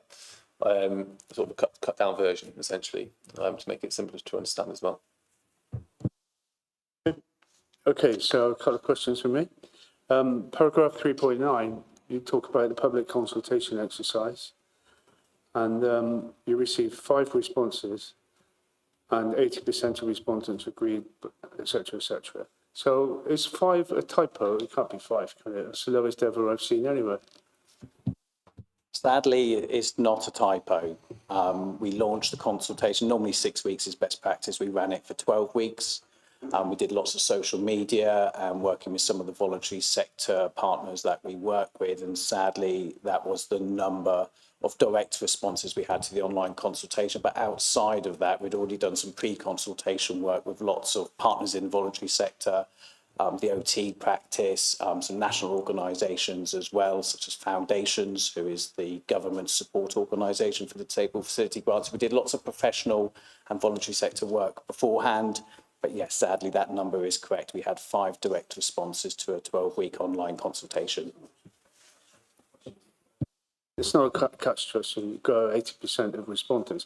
I've been trying to work out what 80% of 5 is, but I can't do it without my calculator. Okay, well done. So, I thought it was going to be like 3.7 or something. So I think everybody's spoken really, really positively about DFG. So I'm absolutely think they're not worth supporting. They are an essential thing for people who are coming out of hospital who keep being able to stay at home and live at home and get all kinds of things to help coming out of hospital much more easier. How do people, apart from going through an OT, realise that DFGs are available? If you're just working with your family members or carers and you don't have an OT working with you to address any issues, how would you find out about DFGs? Normally, if there are carers or other voluntary support agencies providing support to the families, then they would normally always be aware of the access to the disabled facility grants, because it's a national grant. It's available in every local authority. GPs are one of the key referral pathways as well. So when a family or family member goes to a GP in support of a family member who may be in need of adaptations, then they would naturally refer them through to the social care occupational therapy service. So it is more of an awareness, but these grants have been around since 1996, so there's already national awareness about it. Our website, specifically for the disabled facility grants web pages, are quite informative as well, and quite available to provide additional information to members of the public who may do their own searches and inquiries as well. But it is quite challenging because that is a specific requirement. There has to be the qualified OT referral into the DFG process for us to be able to accept an application. But a lot of families just muddle on, with siblings and children, trying to help them. I just wonder how we reach those who've got no involvement with OTs. Well, hopefully with the launch of this housing assistance policy, we can complement that with a significant social media campaign and awareness campaign, so as many residents in Gloucester will be aware of this policy and the changes we're introducing, and also we can provide some advice around how to access the service so we can improve that awareness. I mean, just looking at how the service has performed over the last 4 years, looking at about 60 to 70 referrals, up to about 148 a year now. So we are naturally seeing much more access into our service. Finally, for me, I can remember years ago when we were always overspent quite heavily on DFGs. That's how popular they were. And I just think they're a great tool and great asset for people to get help if we can ensure that everybody knows about them. And it's there, presumably there's a role there as councillors. We can put it in our flyers and leaflets and the leaflets that we put out, not just at the election time, but during the Can you give us some copy maybe? Or not what you put in Torchlight or whatever it's called. Want a copy? Yeah. Yeah, But that's some very words, fast. some It'll be on words the would be website. good that we can post on Facebook and on our leaflets. I bet there's still a lot of people who aren't aware of them. It's okay. And finally, on the OTs, the last time I looked, there was quite a waiting list, a long waiting list for an OT assessment. Has that been addressed now? Because I know at Shire Hall there are plans to address that. I can't comment with any level of real detail for County Council, but I do know they went through an audit process about 18 months ago, and as part of that audit process, there were a number of findings and recommendations that came out. One of those recommendations was a review of the pressures on the OT service and how they could clear what they called the backlog or waiting list. So to assist them in clearing that, they brought in an agency called the OT Practice. And that OT practice was in place for between 8 to 12 months, and that has put them in a much better position regarding that waiting list for people for having assessments in their home. The result of that is obviously a significant increase in number of referrals to all of the districts, including Gloucester. So we did see a significant increase in demand on our service as a result of the County Council's OT waiting list and backlog being cleared. And that's why we're using the DFG to invest in staff. So we only had one DFG officer. We now have two DFG officers and looking to also secure a business support officer as well, so that we can really manage that additional demand on our service. But to the best of my knowledge, I don't know if there is now a waiting list at the County Council, but certainly for us, we do not have a waiting list. Last question, and it's not meant to be a trick question, and if you want to write to me about with the answer, that's cool. Do you know how long roughly it should take? What's the average from putting an application to actually getting the work done after the OT assessment's been done? Yeah, our service target is 6 months, but it purely depends on the complexity of the case, the types of works that we have to deliver. It can vary from a stair lift, which we can turn around in 3 weeks, to a full level access ground floor extension. We can take 6 months, 12 months to actually deliver from start to finish. But we do aim to deliver grants within the 6 month window, but we do realise due to some of the challenges and actually demand on contractors and agents and builders in the area that actually it can extend longer. But simple grants can be delivered quite quickly, but we will always aim to deliver these grants within 6 months. That's really good. Thank you very much. If you could let us have some copy, and members can either use it or burn it, but I think it's a good opportunity to get the message out in the literature that we send out. Okay, thanks. So are you here for the next item? Both of you? No? Okay. So, James, thank you. I didn't thank you properly. Thank you. So, we're on item 7 now, are we? That we are? Okay, thanks. Okay, thanks, Ruth. And Luke, so brief introductions again, please. Thank you. This report is an update on the Council's temporary accommodation acquisition programme. When residents are threatened with homelessness or become homeless, the Council has a statutory duty, including providing emergency temporary accommodation where required. This can be particularly difficult and upsetting, especially for families with children. As of the end of the financial year 25-26, we had 191 households living in temporary accommodation, 104 families and 87 singles. This continued pressure is similar to the national trend around homelessness, and it highlights the importance of improving our temporary accommodation provision and moving away from spot bookings such as the Travelodge. In 2023, the Council approved the £5 million temporary accommodation acquisition programme to reduce the reliance on costly spot bookings and increase the number of council-owned stock. This has been supported by £1.7 million from the Local Authority Housing Fund. The programme is forecast to invest just over £6 million, with a net spend of 4.8 once taken into consideration the grant funding. Any questions? Welcome. Thank you. So members, questions, comments? Any questions, comments? Questions or comments? Going once, going twice. Anne. Thank you, Chair. It was interesting reading through that there was discussion around pension funds, using pension funds and charitable groups that wanted to invest in housing, and that this was similar to our own temporary accommodation strategy. I was wondering if work like that is being considered on a Gloucester level. I know Emmaus Gloucestershire is looking at building accommodation and refurbishing accommodation to increase the supply of accommodation.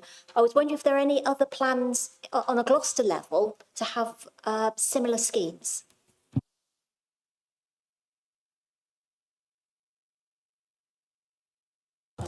So there is a mentioned in the report. yeah. So there is a company that's mentioned in the report about using the pension fund, and part of that is purchasing the temporary purchasing private properties and then renting it sort of back through the council. So a substantial amount of money from the pension fund has gone into that.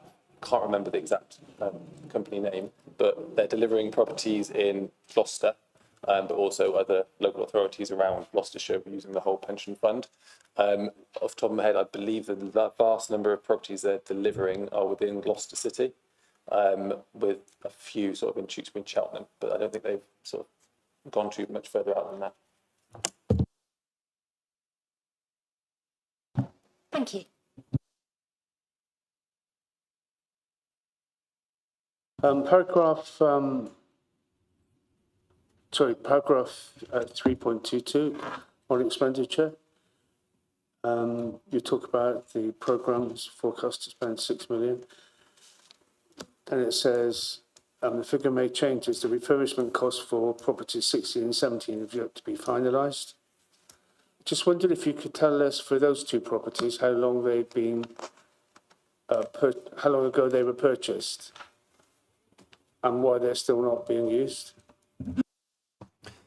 So those two properties have been purchased and they were vacant for about a year.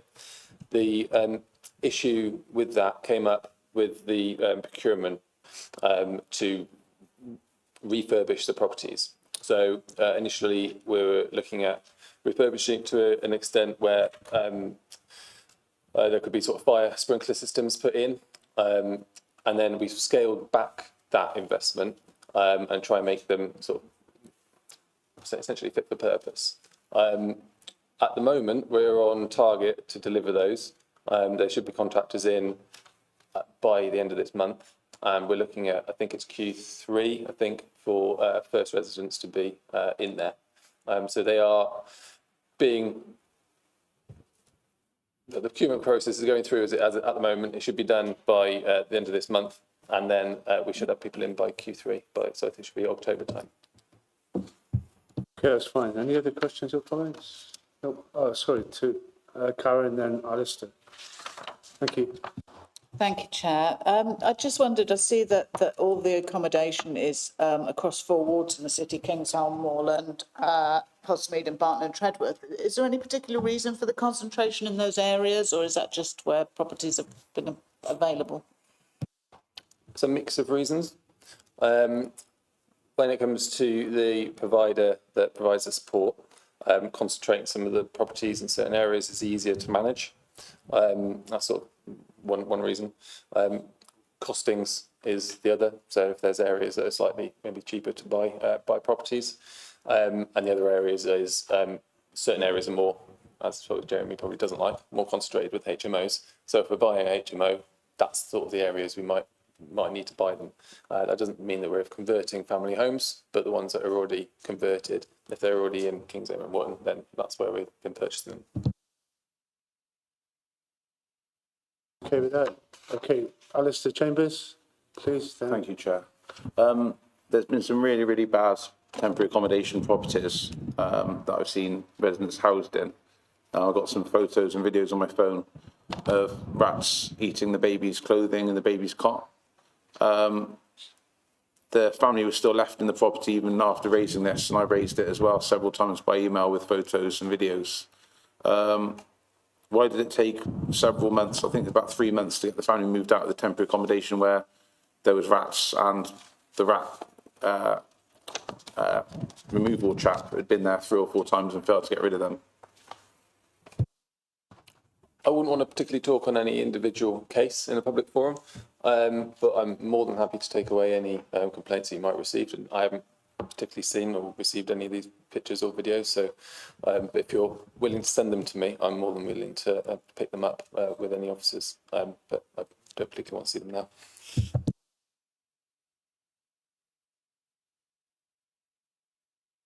Thank you, Chair. In the report, you note that voids are quite low and that turnover from the houses progression is challenging. Could you talk a little bit more about how stable the temporary accommodation has it been predominantly the same families, or have there been change in those that have been using the accommodation? So the temporary accommodation and the paper itself is temporary accommodation program, but also a pathways plan.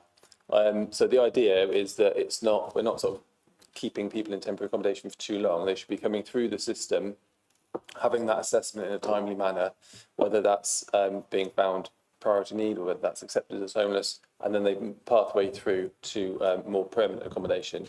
That permanent accommodation could be supported accommodation, it could be private rented, which would be used largely, or it could be social housing as well.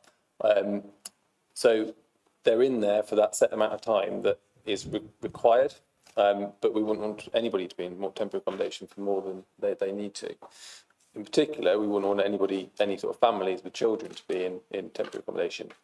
Temporary accommodation can be sort of summed up in two different ways, I suppose. It's that temporary accommodation that's more suitable, such as the properties that we've purchased within this report. And then there's those spot bookings that I was talking about with Travelodge. They are the offer of last resort. And they should only be for a very short period of time until we can find something more permanent, however temporary. But if it's a house or if it's a flat, if it's self-contained accommodation rather than just a room in a hotel, which isn't appropriate at all. So we try to move families out of those as rapidly as we possibly can. And in an ideal world, won't be using them at all. Yeah, I mean, I suppose just to add to that, I mean, if you look at the types of temporary accommodation that we're providing, so for example, there's a 6-bed family accommodation. 6-bed properties are like hen's teeth. You know, the likelihood of that family moving out of that property very quickly is probably slim. You know, as much as we will work with providers to build social, affordable accommodation that is 6-bed, it's very difficult to kind of make the business case stack up for properties of that size. And, you know, we do have some success, but the bigger properties with the bigger families in are going to be the ones that have the lowest turnover and probably won't be particularly temporary.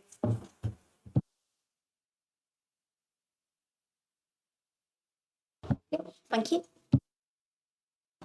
Yeah, I've just got a question. So some of these properties we've got have multiple units within them, and I noticed that they're labelled down as family accommodation.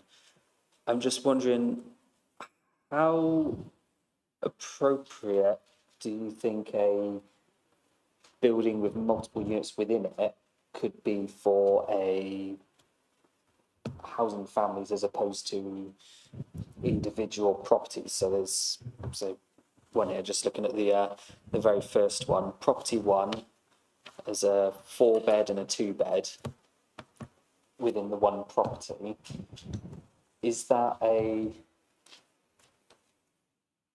don't know, trying to think how to word my question really.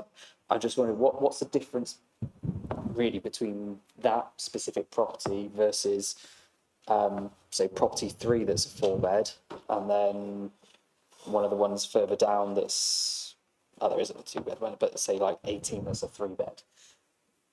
Is that like a masonette type building where it's one up and one below, or is it like a one building that's been converted into like a HMO style where they've got shared living areas or kitchen areas? Or what's the details on those properties?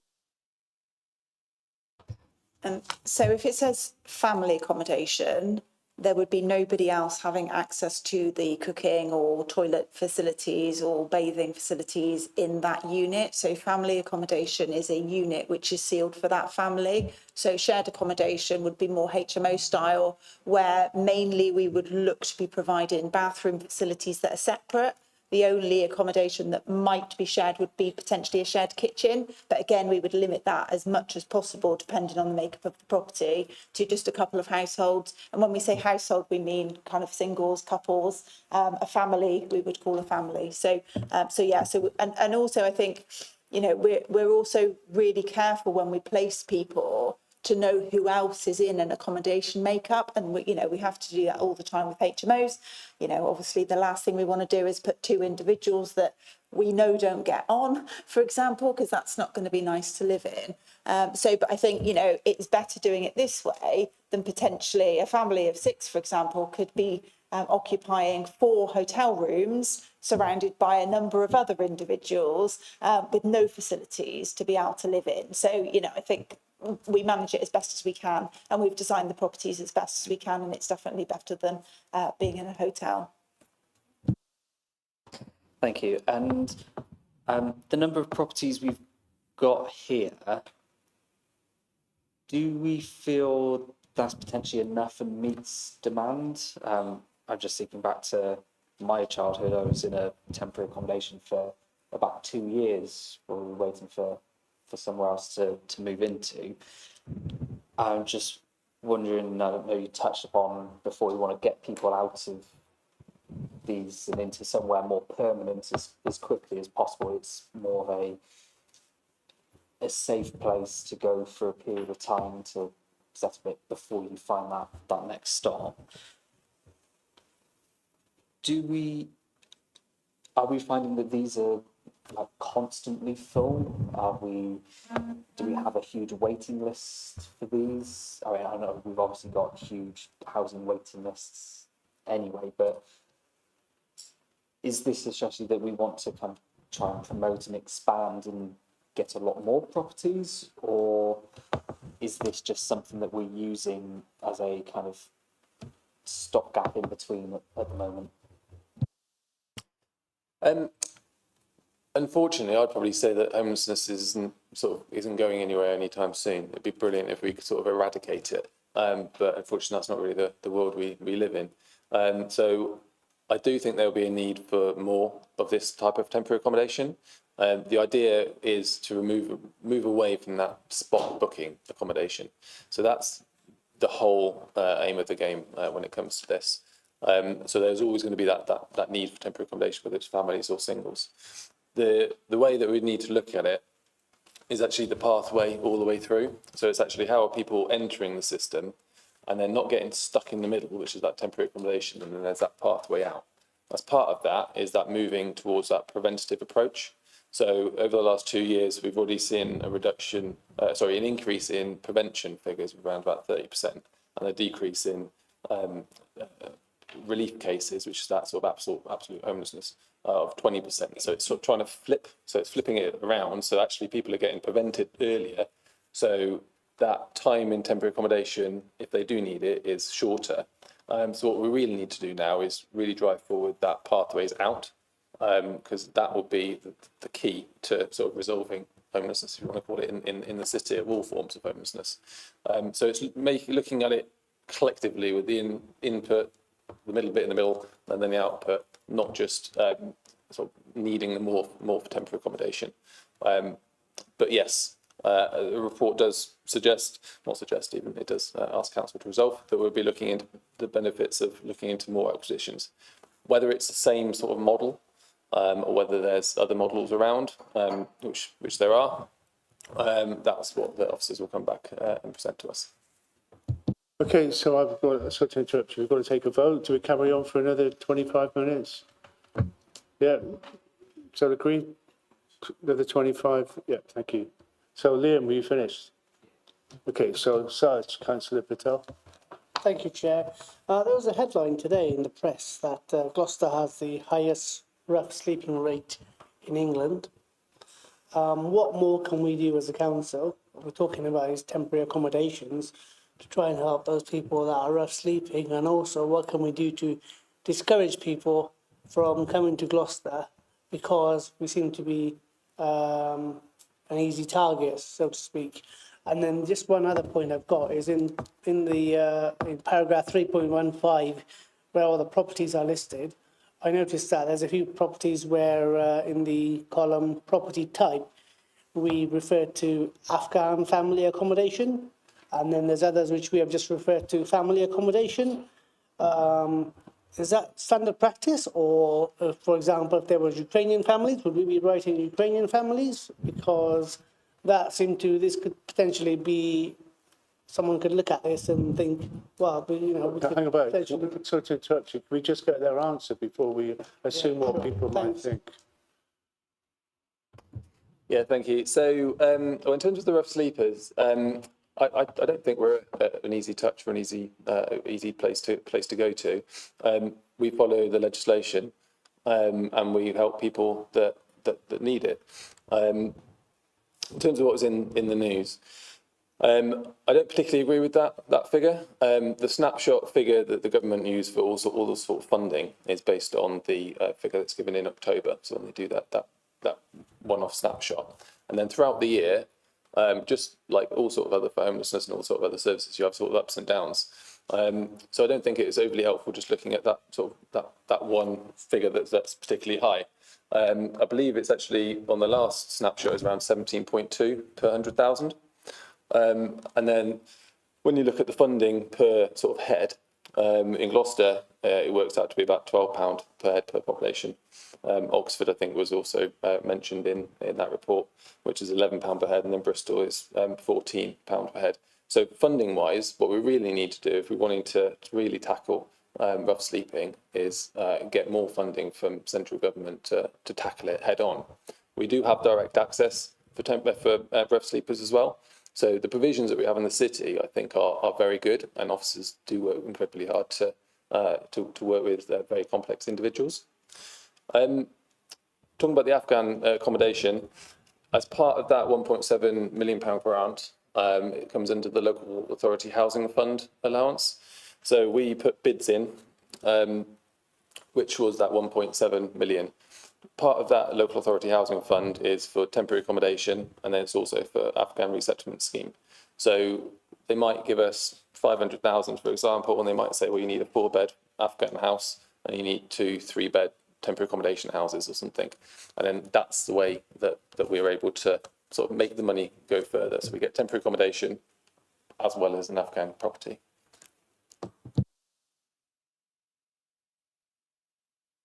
Well, my question, thanks for answering the questions. Why do we have to say in the report that it's an Afghan family accommodation?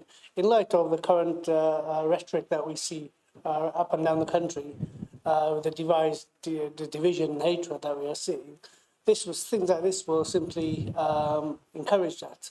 And I think, and you potentially see marches and protests in Kingsdown and Wootton in the leaders' ward. And I think we should be, as a council, we should be discouraging that. And I still can't figure out why we refer to it as Afghan family accommodation. Why can't it not just say family accommodation, like some of the other properties? Sorry to chip in. Wasn't this for the translators? Wasn't this all part of the translators resettlement scheme? You're shaking your head now. Okay. It did start off. It started off as the locally employed scheme. So for people that had worked with British forces in Afghanistan, that was how it started. But it's grown significantly from then. It was the Afghan LES originally. But because the scheme has grown so significant, that's why the government have put up funding to be able to support some of those families and broader Afghan families, not necessarily those that have worked with the armed forces, to help them resettle locally. So, I mean, the purpose of mentioning it in the table is just to demonstrate how they were funded and who they have to be used for. So they're not, we can't use those properties for our wider temporary accommodation cohort. They have to be used for Afghan families, which means that we can't, because the scheme was set up to deal with our kind of temporary accommodation challenges and to make sure that we were able to put people in better standards of accommodation rather than in bed and breakfast. So that was the reason for kind of labelling it like that. And I think it explains it a bit further up in the report about the funding and the use of the Afghan properties.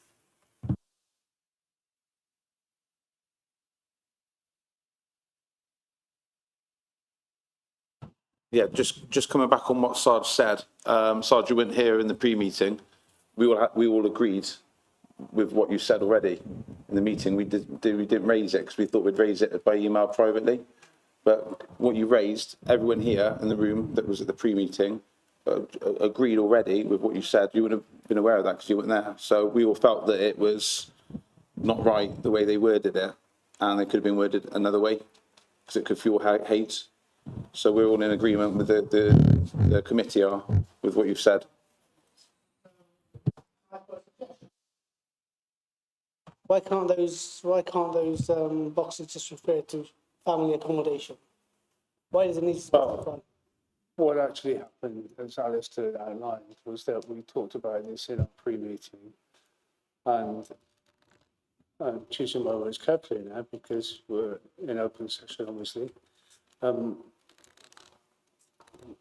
We thought I can't think of a way of expressing that. We don't want this to be anything that could potentially be very inflammatory, and we were I might as well let the cat out of the bag. We were very disappointed to read that you specifically referring to Afghan families, and I don't think that helps the current situation or the climate of the city and the country. And it was agreed that we would convey that view to you, but Sarge wasn't at the pre-meeting, and there are times when councillors are challenged in terms of what they put in the public domain and what they feel might be the right time to put in the public domain. And I'm not suggesting that any of us in any political party try to cover something far from it. But equally, we're aware of what's going on around us in the city.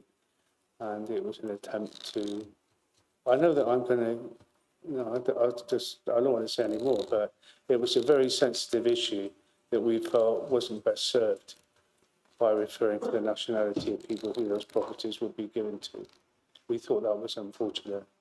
It's out in the open now, so might as well have the debate. Well, no, I think Anyway. so the local authority housing fund uses that phrase. So it's not a phrase that we made up for anything. So the Afghan family households, that's what's in the government's literature. I'm more than happy to change that wording to change it to LAF grant funded properties or something to that. So it's just more clear that it's through grant funding. No issue with that at all. If you're wanting it changed, that's fine. Bottom line, sorry to hijack Sarge's points, the bottom line is that these properties were required by central government funding to be allocated to Afghan families. Is that right? Is that right? I can't hear. Yes. Yeah. So there's a caveat on the properties as well. So if they aren't filled by that cohort, then they can be used for temporary accommodation. So to those people who say, or might say, they should have been allocated to British people, that wasn't possible under the government's funding arrangements for accepting this funding. That just wasn't possible. The government didn't allow it. HMG didn't allow it. No, so those properties have to be used. So the ones that have been allocated, the funding for Afghan families, have to be used for Afghan families. Can I just be clear with the committee that we're not disappointed that the council have provided for Afghan families. What we're disappointed with, or what we're concerned about, is that it states the ward in which we are providing accommodation for Afghan families in, because we can change that. So we can just put LAF funded accommodation so that it's clear. I mean, the fact that we've been awarded funding for Afghan temporary accommodation is public knowledge. Obviously, the government do publish who they award funding to. And I'm pretty sure that we have said in the past that we've been awarded that funding. So if that's the change that the committee want us to make, I don't see any reason why we can't do that for the report to be published for Cabinet. Happy to do that.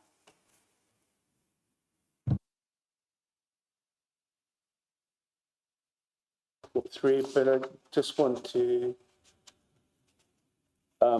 move on to Karen, and I'll come back when I've worked out what I want to say.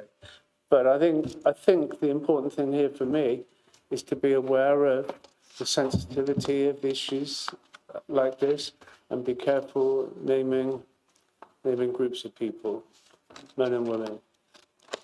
Cohort is a word I wouldn't use in this situation. So we've got Karen, Anne, and somebody else. I won't use, sorry. Karen.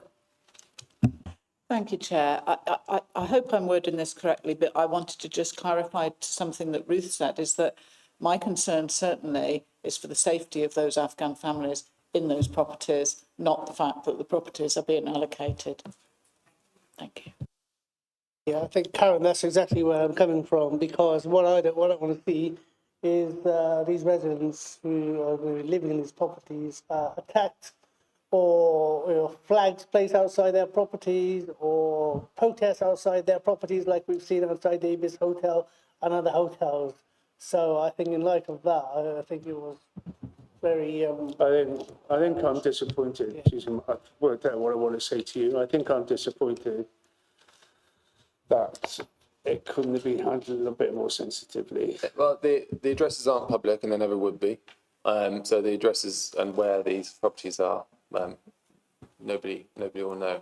But yeah, we've talked about it for quite a long time, so it's interesting. Nobody knows about it now. Yeah, it's interesting in the pre-meeting that it was unanimous that this was the line we wanted to take, and that was in recognition of the sort of things that Sergeant Patel's just outlined. We didn't actually name those sort of issues, but I think we all knew we were thinking about it. It's a sensitive issue and a sensitive time. Chair, if I may just come in as well. For someone like myself, most of you probably doesn't affect you guys. For someone who recently experienced racism in the street and was threatened and demanded to see my passport, as someone who was born and bred in this country, for new migrants to come here and then potentially be targeted if their addresses are identified. This is what worries me, and this is where I'm coming from. So, I'm trying to move on, but so I'm. Thank you, Chair. It's really lovely to read the document through and to see that there's a plan, but I'd like some advice or guidance, because we know that people move forwards and backwards in their lives, and sometimes if your lifestyle is a bit chaotic, you move forwards and back in terms of moving forward. What advice would you give agencies and individuals who are working with people who have no recourse to public housing, no recourse to public funds, because they've made mistakes previously, but are now at a point where they're ready to move forward? What kind of advice would you give? Contact the council at the earliest opportunity. And I think that, so even when we don't have a duty to provide accommodation, we are still able to give advice, to do signposting, to kind of look at options. So, definitely the best way to prevent homelessness or to support people who are homeless is for them to come and get the right advice from the authority around housing, which is ourselves. And when that has taken place and the answer is we have no duty to support you, what's the next step? There are a multitude of other organisations that do support people that have no recourse to public funds. So, the council have a huge remit and it is bounded. We do have to kind of make sure that we deliver on our duty, because, the challenge for the council is that if we deliver beyond our duty, which means that we can't deliver our duty anymore, then that's what we're held to account on. So, we do a lot of work supporting voluntary sector organisations that work with individuals with no recourse to public funds. And for example, a number of rough sleepers at the moment. We've got some people with no recourse to public funds. We still fund an outreach service to ensure that we can support those individuals. So although we don't directly provide housing services for them, we do still commission support services. We work county-wide with the Making Every Adult Matter scheme, which I think is a really important initiative for the whole of Gloucestershire. We, as a county partnership, we commission a range of support for people with, a multitude of complex needs. So, it may be that housing services itself can't directly support. We can't place you in temporary accommodation because we're not allowed to spend public funds in that way. There are a number of other things that we can do. So, making sure that we have those conversations, I think, is really important. We do have to move on. We've only got a quarter of an hour left. I tried to be a bit mean, but I think, Liam, you haven't spoken, have you? The conversation's moved on. I'll let the meeting progress. Cool. So, Tree, it's you. I'm sort of merging two things together here, which is quite good for a Monday for me. On the financial outturn, I noticed that housing and homelessness had an underspend of 71,000, which is fab. But then when I read 3.40 about off-street accommodation, it says that we've got quite a small capacity as far as that's concerned.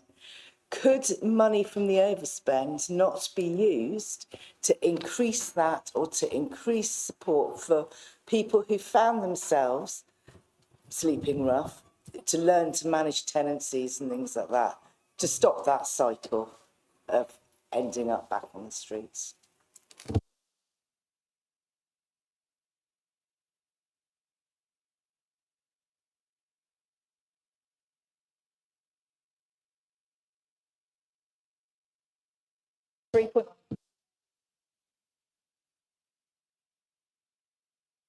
What I would say, just to, I was just trying to find out what that one. The wider point about, yes, we would always want to be spending as much money as possible, preventing sort of all forms of homelessness. And I did notice in the news article today that the MP was quoted for saying that there was a £500,000 underspend, and we're not spending all our money that is allocated to us on homelessness, which simply is not true. The figure that was quoted there was that it came in on budget. There wasn't any underspend of homelessness grant funding. It was that we had a surprise £500,000 given to us from the government in, I think, January time, which wasn't budgeted for. So just to pick up on that one, that there was no underspend of any homeless budget. I think the other thing that I think is important to remember, so this report is recommending that we look at further options and other ways that we can support the wider temporary accommodation challenge. And that's, I think what we have to remember is there are hundreds of people in temporary accommodation. Rough sleeping is the very visible sharp end of the issue, and it is absolutely important. Most of the individuals that we work with who are sleeping rough have very, very complex individual circumstances, and we try and kind of work with them. Some of them don't want to engage, but it is the sharp end of the challenge. So we need to make sure we're looking at the whole picture of homelessness, not just the very visible bit, which is obviously, very kind of emotive and very challenging for people that see it. And that is what the report is recommending that we do. So we've got 10 minutes to cover the last item on the agenda, and I'm keen that we do. If we can move on, is that okay? So do you want to briefly, Luke, introduce the last item, which is homelessness, I think? Yes, so this report outlines the public consultation on the draft Preventing Homelessness Strategy. It's a 5-year strategy.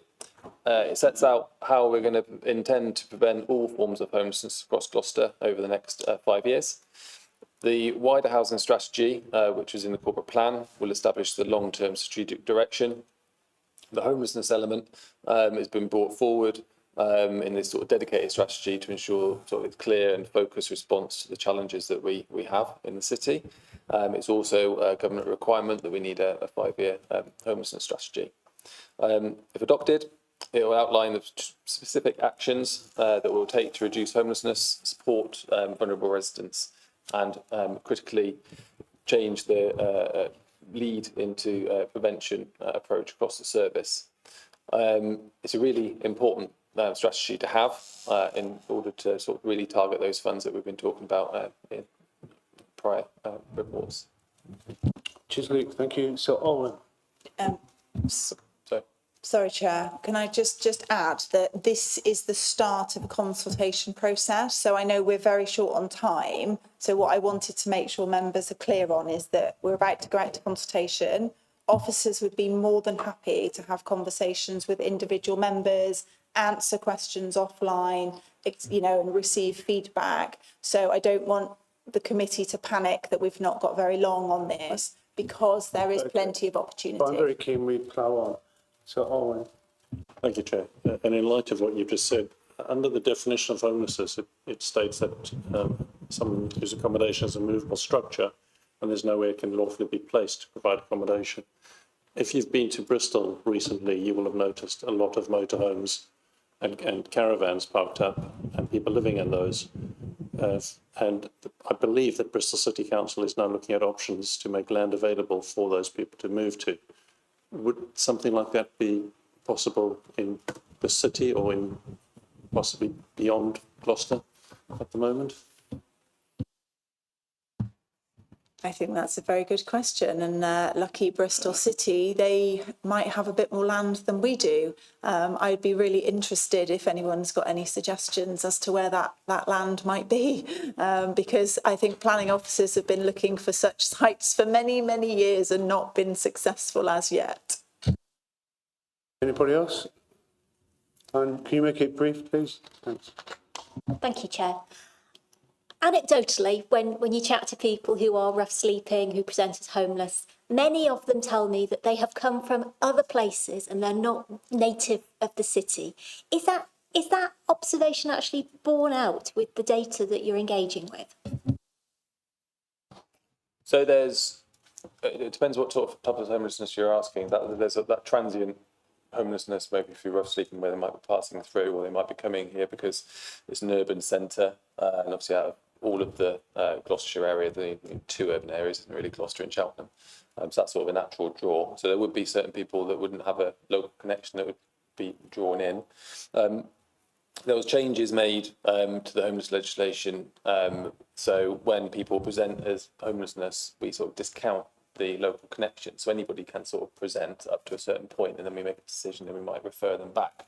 So it's sort of a yes and no answer. It depends on what time they sort of get here. But if you're talking specifically around rough sleeping, I believe the majority of rough sleepers that we have in the city have a local connection to us. So yes. Okay, any other questions?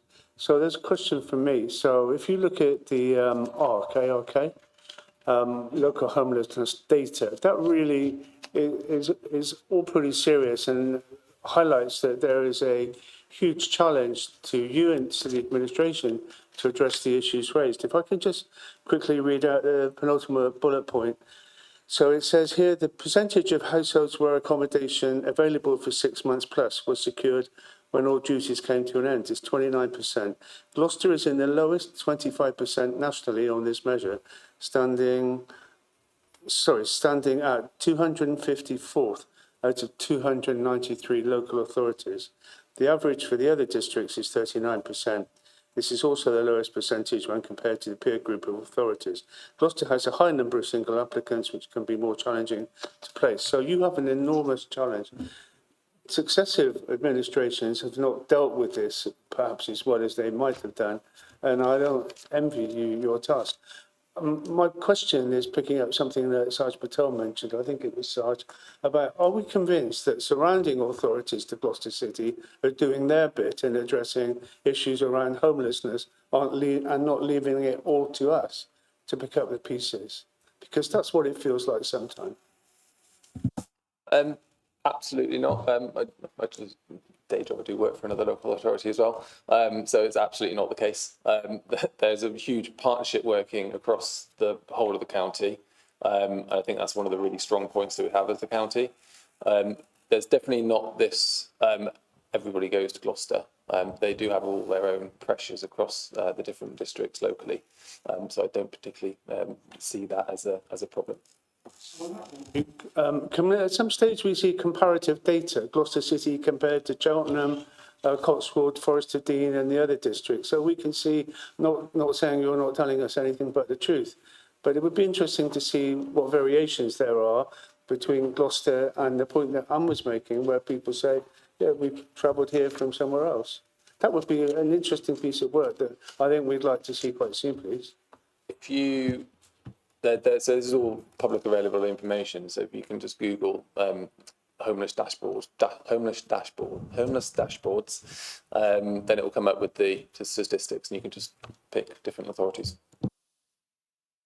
And I think the other thing we need to remember, it's comparing Gloucester with Cheltenham and with the Forest of Dean is like comparing apples and pears. The information is going to be different, the numbers are going to be different, and that is because they're very different places. And what we know is a number of people do come to Gloucester eventually because of the number of support services that we have here, the fact that we're actually a really welcoming city and we do a lot to support people. So, and that goes for people across a range of issues. So, it's not necessarily that Cheltenham aren't doing something well.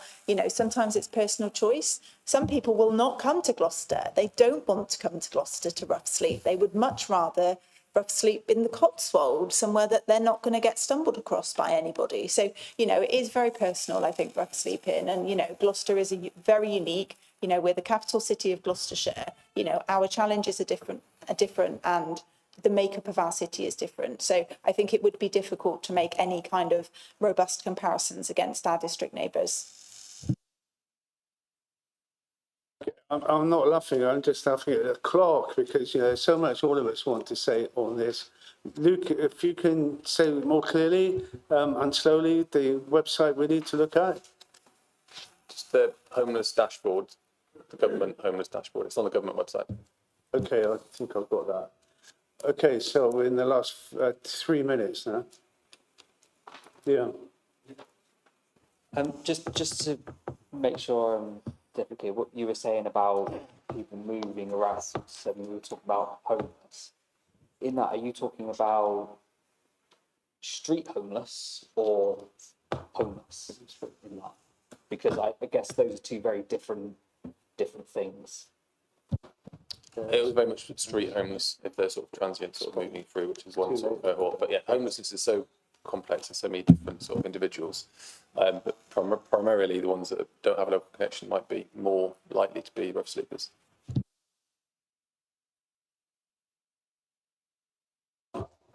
Alistair Chambers, you've got 2 minutes. 2 minutos. Only need a couple of seconds. The council does fail at many things, but street homelessness and rough sleeping is one of the main things.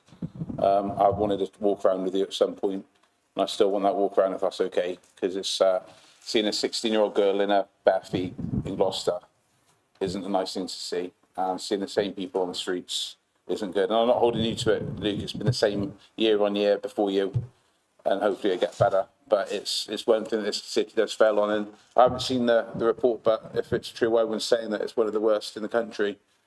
It's no surprise. It's no surprise to me. But yeah, thank you. Cheers.